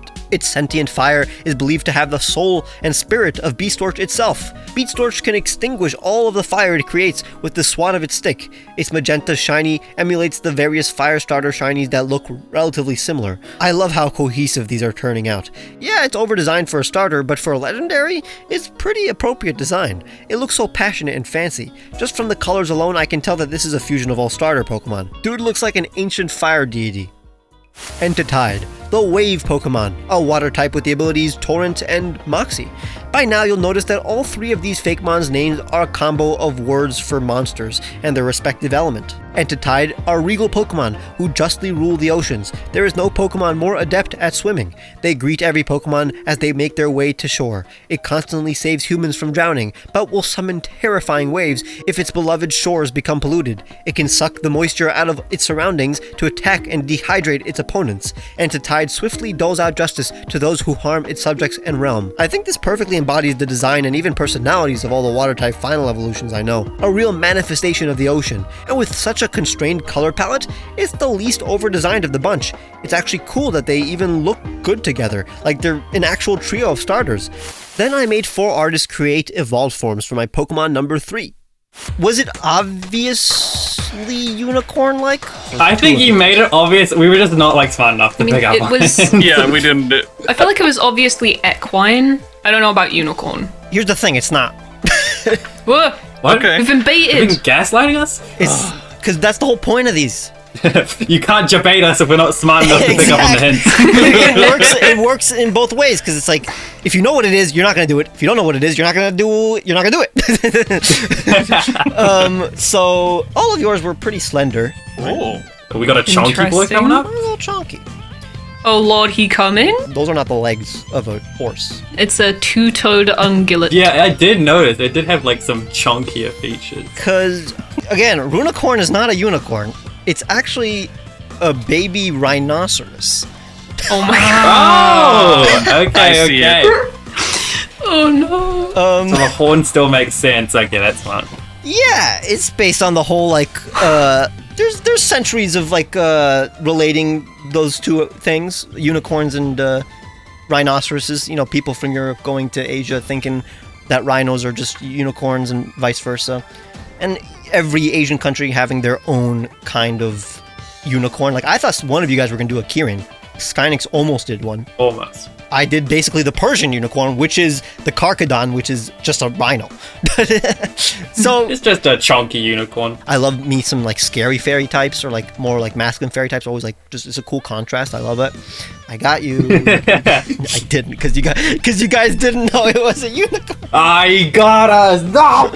And it's not a saddle. That's like its hide. It's Is that hide, what you're doing? Or like armor or something. Oh, you jerk. Okay. It has multiple levels of protection, and also the astral mane is actually like hard. Like it's actual just hard hair. Oh, because it's keratin. Yeah. It is keratin. It'll skewer you with that horn. Oh wait, so in the previous evolution, is it like a floppy kind of misty horn, and then it like hardens up when it evolves? Yeah, it's just like a carefree Pokemon, but when it's like really serious, yeah, the horn does become hard. But when it's not, it's like it's hair. For Rhinoceros, it's always hard, except for the flowy part. I mean, it's again, but here's the thing: it's a rhinoceros, but it has all the powers of a unicorn. That's why it has also like the abilities that a unicorn Pokemon would have, like Pastel Bell and Healer. It's just like it'll damage you, but it'll heal you as well. Sure. It's just it's very benevolent. It's like imagine a unicorn like soul inside a rhino. Like it's unicorn software, rhino hardware. rhino hardware. Yeah. Yeah. It's got a little circus look to it a little bit too. Oh, I can see that. Yeah.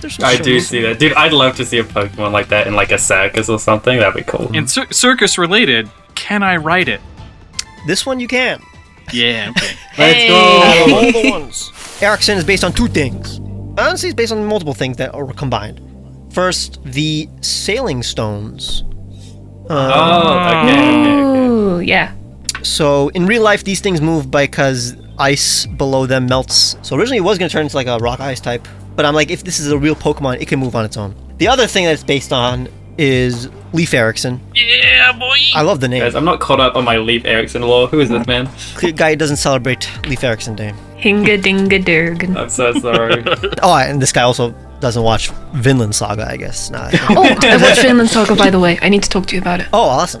So yeah, Leif Erikson, Norse explorer, who was technically the first person that we know of that actually discovered the Americas, at least a European to do that. He discovered, I guess, Vinland. I guess Newfoundland nowadays. Really cool guy, apparently. Everybody liked him. Really chill dude. So like, yeah, he's a famous explorer, and this rock that literally moves with its will to explore is a pretty cool concept to me, I think. But yeah, it even though it's like it physically barely can move, it has this little flap on it if you look at it, little flipper on the bottom. Oh wait, is that what it is? Oh, the little pail. It moves with that. Okay, it moves with that.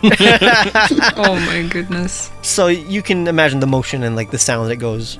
It just, this dude wants to see the world. That's his lore. Aww. Compared to the average Pokemon, this Pokemon loves being like captured and trained by a trainer because it means that they can explore the world. And what's funny is that, yeah, it's also based on technically trolls, which are also like Nordic, and those are also associated sometimes with rocks.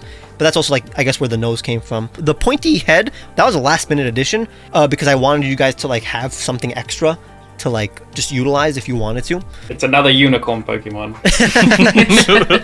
But it's also because the evolved form needed a horn because it evolves into Rexplore. Oh, okay. It's a boat. I'm gonna be completely honest. That ship is sinking. That ship ain't floating. I don't think that's floating in the water. He does not go in the water, although he does resist it. I mean, he doesn't resist it, but he's not weak to it. Which I love rock types that are not weak to water or grass. Yeah, it's based on a Viking long boat, and instead of sails, again, it has those flippers. It's not, again, it's faster than Aeroxin, but it's not that fast, and it just goes around on land. But it's big enough for like baby Aeroxins to go inside the back. So cute. It does carry the young. Looking out for each other. That's so sweet. Wait, can I write it? Yeah, I did also make sure that one person, it can only fit one human. Okay, cool. A human and a half. Yay. It can fit a parent and their child.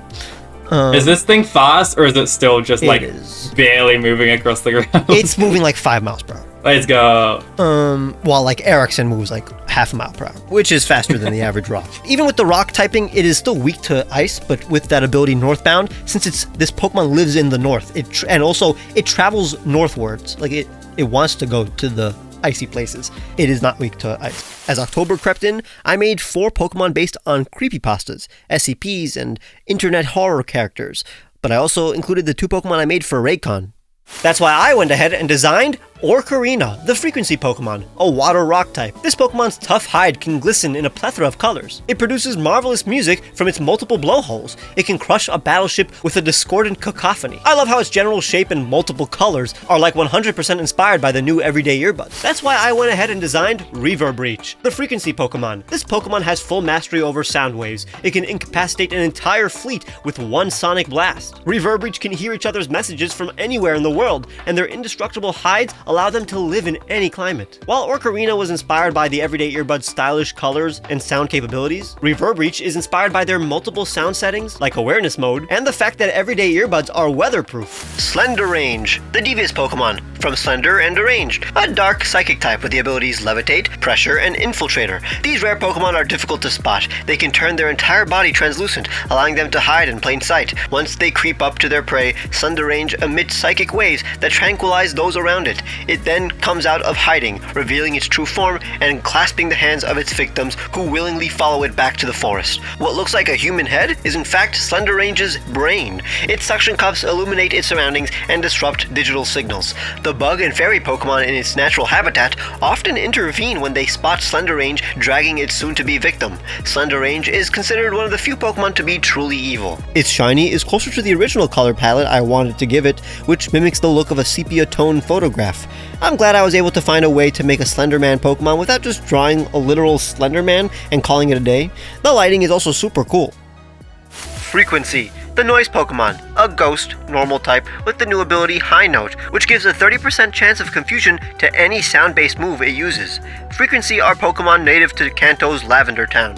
The sound waves that they produce vibrate at a frequency that disrupts the light around it, concealing its appearance. It hides around cemeteries where it sings at a high tone that drives people insane. In battle, it creates a wall of sound that protects it. If its opponent is able to come close, it finishes them off with its sharp tail scythe. These Pokemon were only discovered a decade ago, after Team Rocket raided Pokemon Tower. Its shiny is a flipped palette that makes it look blood red. I like the implication that once Red appeared in Lavender Town, these Pokemon revealed themselves and actually befriended humans. Since they are responsible for the Lavender Town's theme, their discovery is kind of the reason Lavender Town's theme sounds more optimistic in the Johto games.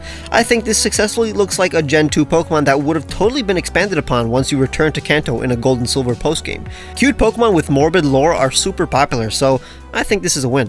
Concreton, the sculpture Pokemon, a rock ghost type with the abilities Cursed Body, Lightning Rod, and Mold Breaker. Concreton are statues made by a long-lost civilization possessed by the ghost of vengeful spirits. They crawl around abandoned ruins using their exposed rebar to climb. They are quite shy and will stop moving when spotted. Their speed is astonishing. They are rather sluggish but will become extremely animated in battle. Archaeologists believe that the fire painted onto their forehead represents their will to fight. This one was tough since I don't think Pokemon would do something like this. It's definitely more grotesque than a majority of Pokemon, but I think making it monkey-esque was a neat way to include the colored butt. I'm sure someone finds it cute.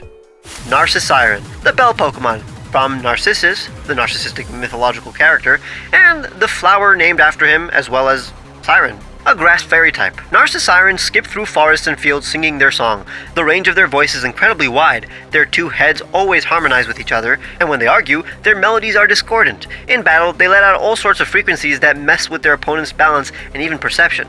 When angered, they will menacingly tower over their foe. Their height alone is enough to intimidate most threats. Bird Pokemon will often perch on their head and sing together with Narcissiren. Every solstice and equinox, a group of Narcissiren will form a ring and sing together to usher in the new season. I think this is the most clever of the bunch. A Pokemon that Game Freak would make, while having the literal silhouette of a horror character, is a nice little prank. It's like the opposite of Siren Head's personality too, which is a neat twist. I also made part 2 of my If I Laugh, I Create a Pokemon challenge video. Borverage, the bottle Pokemon, with the abilities Ripen, Clear Body, and Gluttony. This Pokemon's transparent hide is made of thick yet flexible glass. It consumes berries and water that combine when digested to create a potent carbonated liquid that energizes Borverage and all who drink it. Its internal body temperature is so hot from the light that its body captures that bacteria is unable to grow within it. As a result, the liquid it produces is totally sterile. The flavor of its drink is dependent on the berries it is fed. The bubbles that accumulate within Borverage are constantly released from its nose. It has a signature new move called Carbonation, a special special multi-strike water type move that has 25 base power and 95% accuracy. The shiny is basically a green soda like Mountain Dew, definitely one of the weirdest Pokemon I've ever made, but I'm surprised that a glass soda bottle and pig could even be combined so seamlessly. Huddleth, the solid Pokemon, a rock type with the abilities Friend Guard, Sturdy, and Rock Head. A pair of Huddleth can be found at the peak of mountains around the world. They love the cold and cherish the company of their mate. When Huddleth find each other, they combine fins so that they can live the rest of their lives together. Their love allows them to endure harsh environments and struggles. Each part of Huddleth's body can rotate independently. They often look in opposite directions when looking out for potential trouble. Their obsidian head is quite resilient, and their beaks incredibly sharp. They shuffle their body parts in battle to dodge hits. I'm super happy I was able to find a wholesome way to translate the video. Not only that, but it's a legit Pokemon I could have made in any video, and it combines its various origins in a seamless and interesting way. One of my favorites in the series. Beat Tempor, the musical Pokemon from Beat, Temper, and Tempo. A dark and normal type Pokemon with the abilities Insomnia, Gluttony, and Iron Fist. Beat Temper's body is always making a sound. Each part of its body is a musical instrument. It can't sneak up on its prey on account of its musical feet. It angrily beats its stomach as its hollow fists reverberate. Beat Temper are bullies who let out their frustration on others. In battle, it stretches its limbs to surprise its opponents and lands a mean punch that leaves a ringing sound in its foe's ears. Its loud yell is rather harmonious and inspiring. Beat Temper, whose musical abilities are cultivated, end up mellowing out and letting go of their past hostility. Their shiny is a classic black and white. Honestly, while not the sickest Pokemon ever, I think Beat Temper is exactly what the series is all about, since it very much embodies every aspect of the clip that made me laugh. Then I made the 6th installment of 10 Poketubers design amazing Pokemon together. I also had to include the Fakemon I made for the sponsor, Skillshare. So I made a Pokemon based on Skillshare that I would love to see flying in a landscape painting. Nuraven, the Knowledge Pokemon, a flying psychic type. Nuraven fly from region to region, learning as much as they can in order to share the knowledge that they've accumulated. They project images from their third eye, and are even able to drain an opponent's knowledge during battle, taking away their foe's ability to fight. I've always loved Skillshare's brand colors of green and black, so I made sure to incorporate that into this Pokemon, which I think perfectly matches Skillshare's entire idea. Meltower, the Corium Pokemon, a fire ground type. Meltower can be found roaming the remains of an abandoned nuclear power plant. Their body is made up of molten debris. They slowly chase after trespassers and can be seen diligently repairing the machines inside the power plant. It is believed that Meltower mutated from the Pokemon that once worked alongside humans at this plant before it exploded. Modifly, the sparkling Pokemon. This curious Pokemon loves to skitter around town and collect shiny objects using the jaw on its tail. The sparkles that reflect off of Modifly's iridescent body confuses trainers into thinking that it is one of the many shiny items that can be found on the ground. When spotted, it flashes a bright light and disappears. In battles, it releases a steady laser from its tail. Then for my Halloween 4 artist video, I challenged the guests and myself to create the scariest Pokemon possible that could still fit in the Pokemon franchise. Here are my designs. Whoa! What? This is actually very unsettling. Very, Is this like spirited away. Is it called pareidolia or fear of faces or seeing faces? Oh, interesting. I don't actually know what the word for that is. I feel I see Asiatic or Japanese influence. Is it like also tying in yokai? Like, I feel like you're channeling that with an anteater. Yes? No? It is the general fear of scary things, honestly. Just fear in general. First, let's talk about the creatures that I'm most scared of. These are technically not even creatures. They're technically Jeff the Killer. Yeah. I was thinking of that. Probably the number one character that I am scared of the most. For example, Momo was also like a big inspiration. Scary faces. Just anything that is a scary face. Not like a specific phobia, just scary face. Yeah, that just like distorting human facial features to the point where it's incredibly unsettling. Exactly. I don't even know if I should show these are actually scary faces. Like, this is legit scary. Isn't that interesting how that you almost feel like you have to censor it? It's so disturbing, and it's really, there's nothing explicitly wrong with it. It's not violent, it's not gory, it's not like someone's being shot or anything like that. It's just a face, but it is really, really unsettling. I think universally, unless you don't react to any kind of human facial cues or anything like that, I think everyone would find these images unsettling. And that's the thing, it's a very primal fear.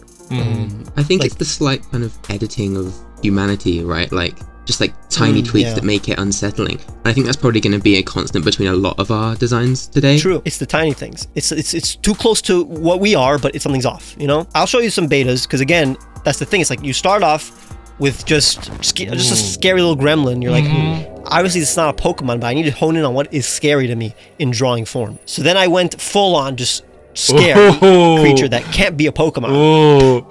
I like this. So then I'm like, okay, I need to take this. I need to make this more like, has to be made of shapes instead of actually very like anatomical. Like can't look like an actual biological creature. It has to be made of shapes like a Pokemon. So I made it just like more weirder proportions, I guess. But the whole point is that even if I did just even streamline this even more, it would still make no sense in the Pokemon world. Why is there just a creature that's smiling that is just scary for the sake of being scary?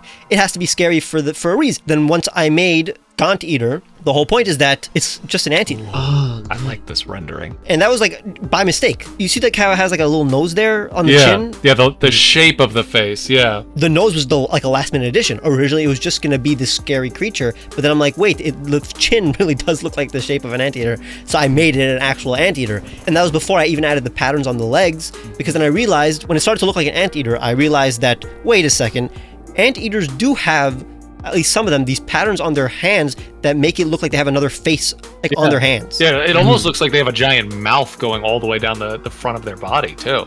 Well, that too. Wow, now that I think of it, yeah. They're very creepy. I'm actually creeped out by anteaters. I mean, they're cuddly. I'd hug one, but like, I'd be unsettled first. And that's the whole point of it. This is unsettling, but like, it's just a normal creature in the Pokemon world.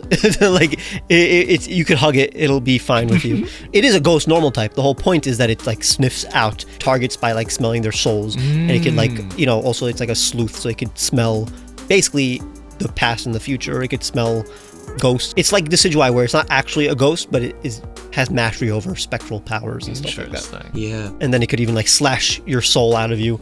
If the mood strikes it might slash the soul out of you. Just casual.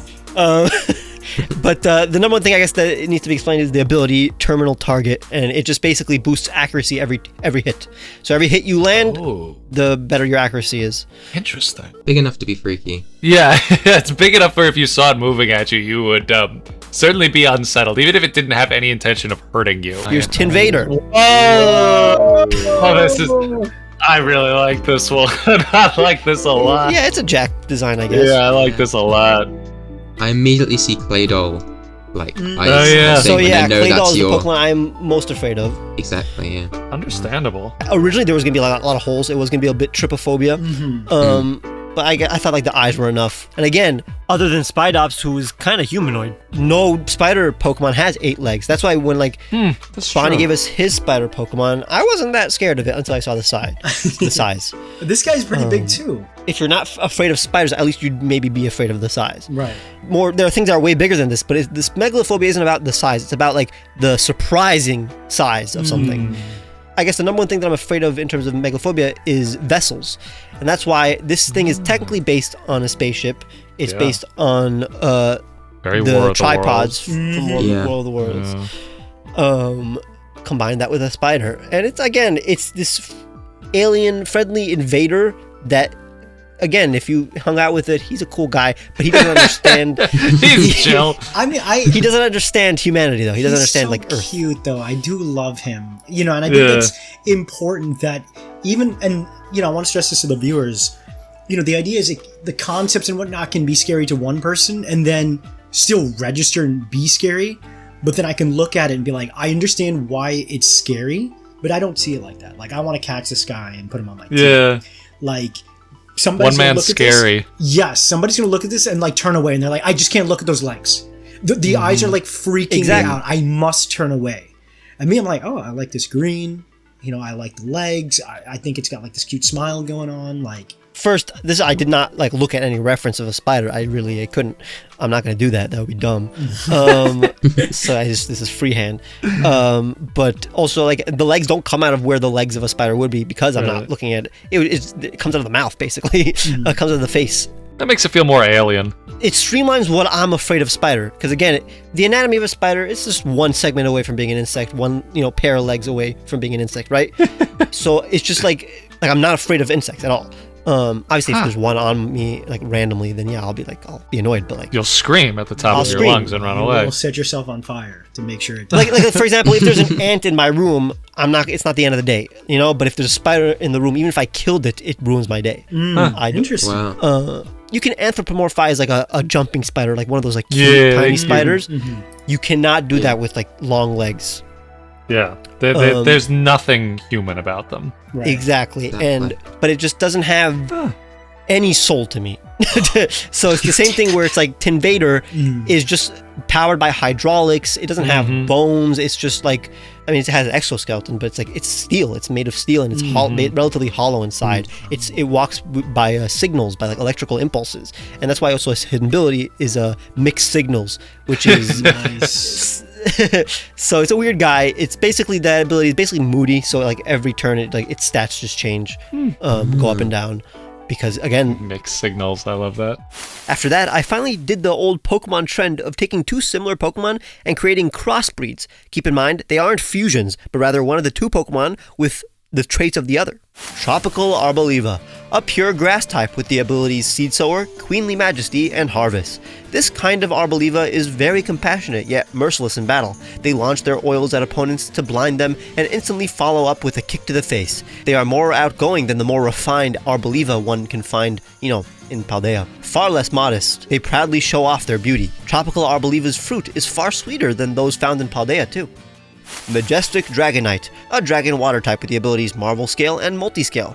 These humble Dragonites cannot fly over long distances as their wings are smaller than average, but their ability to swim is impeccable. Unlike the river and lake-dwelling Milotic, this Dragonite lives in the open ocean.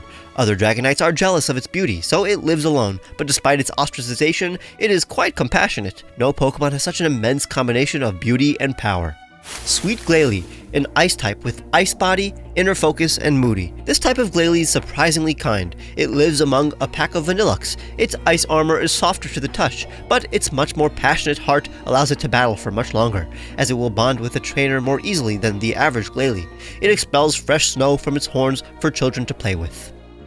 Gallant Jinx, a psychic ice type with the abilities Forewarn, Sharpen, and Steadfast. This Jinx has been cherished throughout history, but despite their masters trying their best to keep Jinx safe, she would always spring into action whenever danger was near. They use their extended elbows to fight with movements akin to dancing. They gorgeously twirl and jump in battle. An entire audience can't help but dance in unison as this Pokemon fights. This kind of Jinx does not intentionally seduce those around it, and does not understand why everyone it meets is so excited when it appears. Iron Marowak, a ground steel type. This Pokemon vigilantly protects the mountains its father once called home. It will attack those that come near the site of its parents' demise.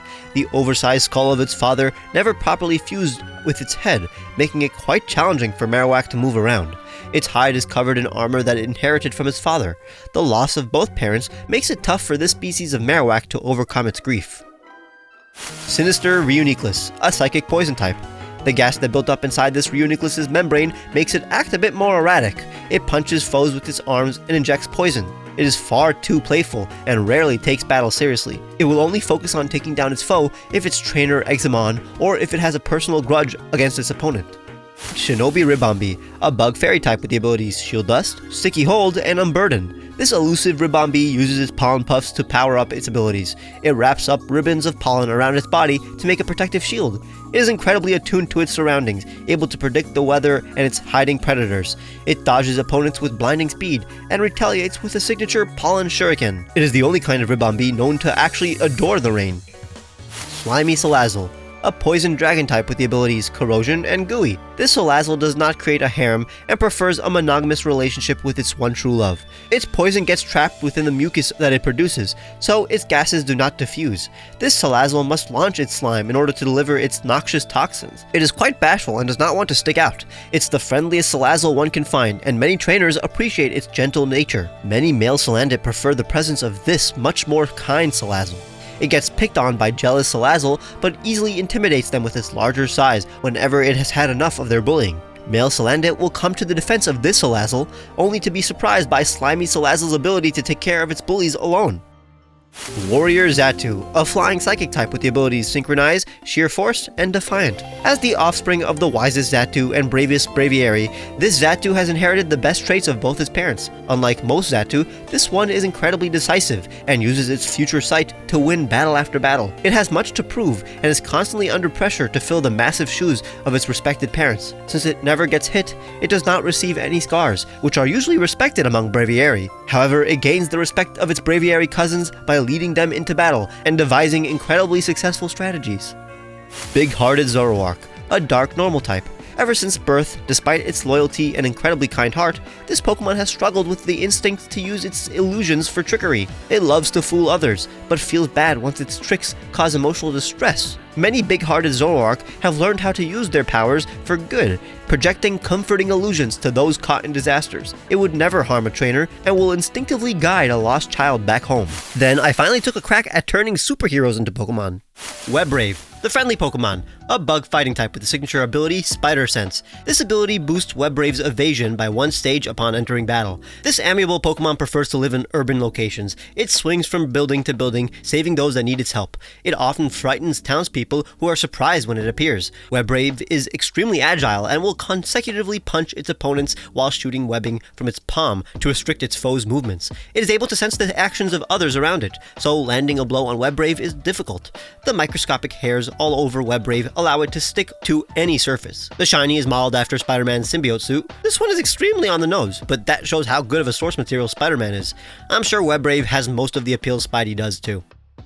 Wolverend, the loner Pokemon, a steel fighting type with the hidden ability Sharpness, and the new ability Healing Factor, which restores 1/6 of Wolverine's HP every turn, basically a permanent leftovers. This resilient Pokemon does not work well with others and can be found deep in the wilderness, cutting down trees to create shelter. It treasures silence. Wolverend are some of the longest living Pokemon. Their long lives lead most to become jaded, but their sense of adventure is often sparked by courageous trainers. Wolverend's retractable claws are indestructible. The metal that coats Wolverend's body repairs itself. Any wounds that Wolverend sustains miraculously heal. This Pokemon's sense of smell is incredible. Various government organizations have tried to harness Wolverend's healing abilities. As a result, Wolverend populations have declined. The shiny is inspired by Wolverine's John Byrne brown suit, but this is perfect fusion of Pokemon and source material. It's unmistakably Wolverine, while very much a pocket monster. Considering he's the superhero that acts most like an animal, it was easy translating his personality as well.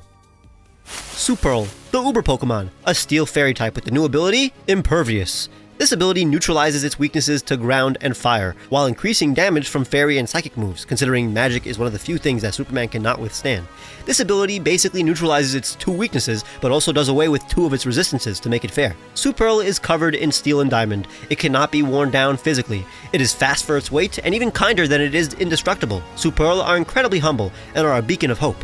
They soar through the sky using magnetism, and get their immense stamina from solar radiation. Attacks reflect off of Superl. Its thin cape stiffens on impact to protect this Pokemon's back and those that it places within its cape. This legendary Pokemon has protected humanity ever since it landed from space. Its shiny is a nod to one of my favorite Superman suits, his appearance in Batman Beyond. Very Kryptonian looking. Honestly love the vibe of this. It has the same aesthetic as space-age post-war America, which seems nostalgic and hopeful, yet a bit eerie. You feel like you can't really trust how perfect this Pokemon is, when in reality, it actually is the most trustworthy Pokemon.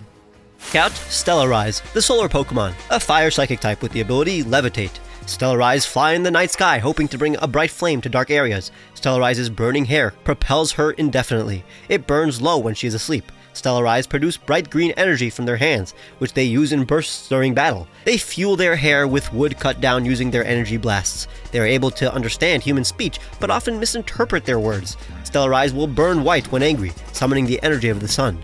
Her shiny is similar to Starfire's sister, Nightfire's color scheme. Color-wise, this is my favorite. Her fire hair is incredibly pretty, and the different textures in this design, like the flame and shiny diamond arms, was fun to render. After that, I decided to make a video where I took some Pokemon and made alternate forms where their stats were the complete inverse or opposite of what they already have. Inverse Blissey, The Harsh Pokemon, a fighting type with the ability Wonder Guard. This Pokemon only wishes to protect its egg. It does not let anyone near it and will attack when approached. It headbutts with its horns and impales opponents with its sharp and muscular legs. Its maternal instincts are reserved for its egg. It does not show compassion for those it injures, but its will to fight is extinguished if harm comes to its fragile egg. It completely gives up when it has no egg to fight for. I think I found a way to make it make sense as to why it gets knocked out after 1 HP. I know it makes no sense for a Pokemon to have defense but no HP, but I think a creature that has defensive spikes and bulk, but such a glaring and fragile flaw on the front of its belly makes total sense to be done after 1 hit. It simply doesn't want to fight once its egg is damaged. Inverse Greedent, the generous Pokemon, a normal psychic type with the abilities Contrary and Telepathy. This Greedent is one of the most intelligent Pokemon in the wild. After resisting its urge to feed, it has gained clairvoyance and now empathizes with others. It shares the food it finds. It watches its surroundings while balancing on its tail. Greedent's hunger has unlocked a higher stage of being. It is now greedy for knowledge. Its brain can process thoughts as fast as a computer. In battle, it acts without hesitation. I think we're on a roll with choosing Pokemon who basically have a complete change in personality when their stats are flipped, not just design-wise, and so far they make total sense lore-wise too. Inverse Gardevoir, the Resistance Pokemon, a Psychic Steel type with the abilities Synchronize, Battle Armor, and Moxie. This form of Gardevoir are eternally bonded with their trainers and will proactively go after those that they believe pose a threat to their trainer. They will wrap their flexible yet dense arms around those they wish to protect. They utilize all limbs in battle. They spin and twirl around the battlefield, chopping and kicking their opponent. I thought that exaggerating a side of one of these Pokemon instead of flipping their personality would be fun for a change. It would have easily been what a Mega Gardevoir looked like if it leaned into a physical direction, although its stats would say otherwise, honestly. Inverse Absol, the Disaster Pokemon, a dark type with the abilities Pressure and Rough Skin. This Pokemon is covered with sharp quill-like fur that stands up when it senses danger. It does not care about humans and stays away from human settlements. Humans have been hunting this Pokemon for centuries to acquire its disaster-sensing fur. It is quite light on its feet and attacks by shooting its quills. I find it sad that technically this Pokemon can't physically comfort any family or friends during troubling times, since its quills would be at their most sharp during a disaster. And something is actually quite eerie about an Inverse Absol still being the Disaster Pokemon. Since Absol is already a contradiction and totally misunderstood, then it's scary to think that Absol can't escape its fate even in this form. It will always have a sad life, at least in this video. Let me know what kind of video concept we can come up with so we can have an excuse to make a version of Absol that has a good life. Inverse Pheromosa, the Sturdy Pokemon, a bug type with the ability Beast Boost. These Pheromosa take a longer time to mature. They stay in a pseudo-pupal form where they are relatively motionless. They have not gotten a hold of walking on their toes. Their hide is thick and heavy, and they wobble as they walk. They prefer to stay elegantly still, so as to not embarrass themselves. As their body is exposed to the particulates in the ultra-desert's atmosphere, their body shifts from silver to gold and becomes softer. They are not yet confident in their abilities. This humble form of Pheromosa prefers to make friends, as they have no way to fight back against enemies. When under attack, Pheromosa stands firm and hopes that their enemy soon lets up, as their exoskeleton absorbs all the hits. Inverse Shuckle, the Bold Pokemon, a rock fighting type with the abilities Iron Fist, Mega Launcher, and No Guard. This legendary Pokemon moves fast and hits hard.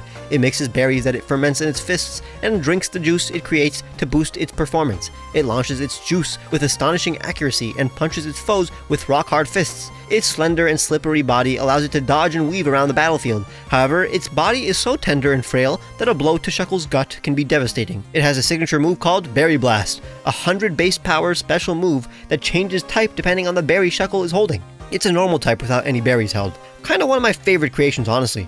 Then, for the 4th episode of Turning Poketubers into Pokemon, I invited Patters and Glitchx City. Wow. Oh, it's Rascal. It's like Rascal Light. Oh. Because it's a little rascal, but he's also light on fire. Very sick. Man, that's so sick. I love this. This rambunctious, is that a word? Pokemon is chaotic and energetic, yet often absent-minded. Oh, wow. No, that's me. Yeah, I'm super absent-minded. I am just staring off into the distance all the time. It lives in a forest surrounded by ruins, where it plays games with wild Pokemon and stalls hiking trainers. It loves seeing the reactions of others, whether it be from fun or fright. Rascalite is only calm when exploring ancient ruins, because I love history. It gets serious in battle, where it slices its foes and throws balls of fire with strategic aim. Its flame hair expands as it achieves higher levels of power. Wait, Its flame hair expands and achieves higher levels of power. I told Ron that if I had any superpower, I'd want to be a Super Saiyan. And it looks like a Super Saiyan. Oh, that's so sick. Wow. Those are my favorite colors. Okay, and the height is 5'7". I'm actually 5'6", so not that bad. Not that bad. Dreamix are traveling performers who generate electric discs to make music and fight. Oh, that's pretty cool. That's sick. What? They spin their electro disc to produce electrifying sounds as the colorful scales on their stomach lights up and the spikes elevate to the music. They slither around the battlefield to avoid damage and hurl a giant electro disc to zap their opponents.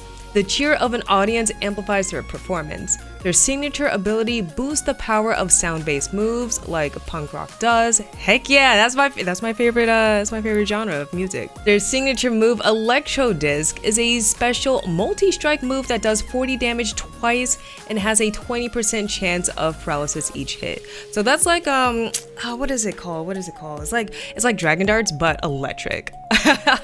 Okay, its name is a combination of Dragon, Dream, and Remix. Oh, that's sick. Okay. As December rolled around, I invited 4 other artists and we created Pokemon champions and their ace Pokemon. At this point, his Pokemon are powerful. He's not very much afraid of Pokemon. I think he felt comfortable enough in training his ace Pokemon. A bug psychic type. Oh. Okay. A Sembuzz. Ooh.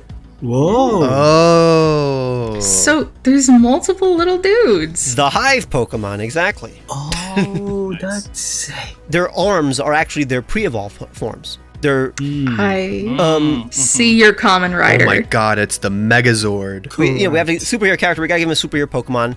Yes. So he has his pre-evolved forms, which are his drones, which it launches at enemies. It's basically inspired by like obviously superheroes, so like Kamen Rider, then more specifically action figures. It's basically the arms popping off, and it telepathically communicates with his arms just to see what they see. In fact, its ability is pop off. It's basically parental bond.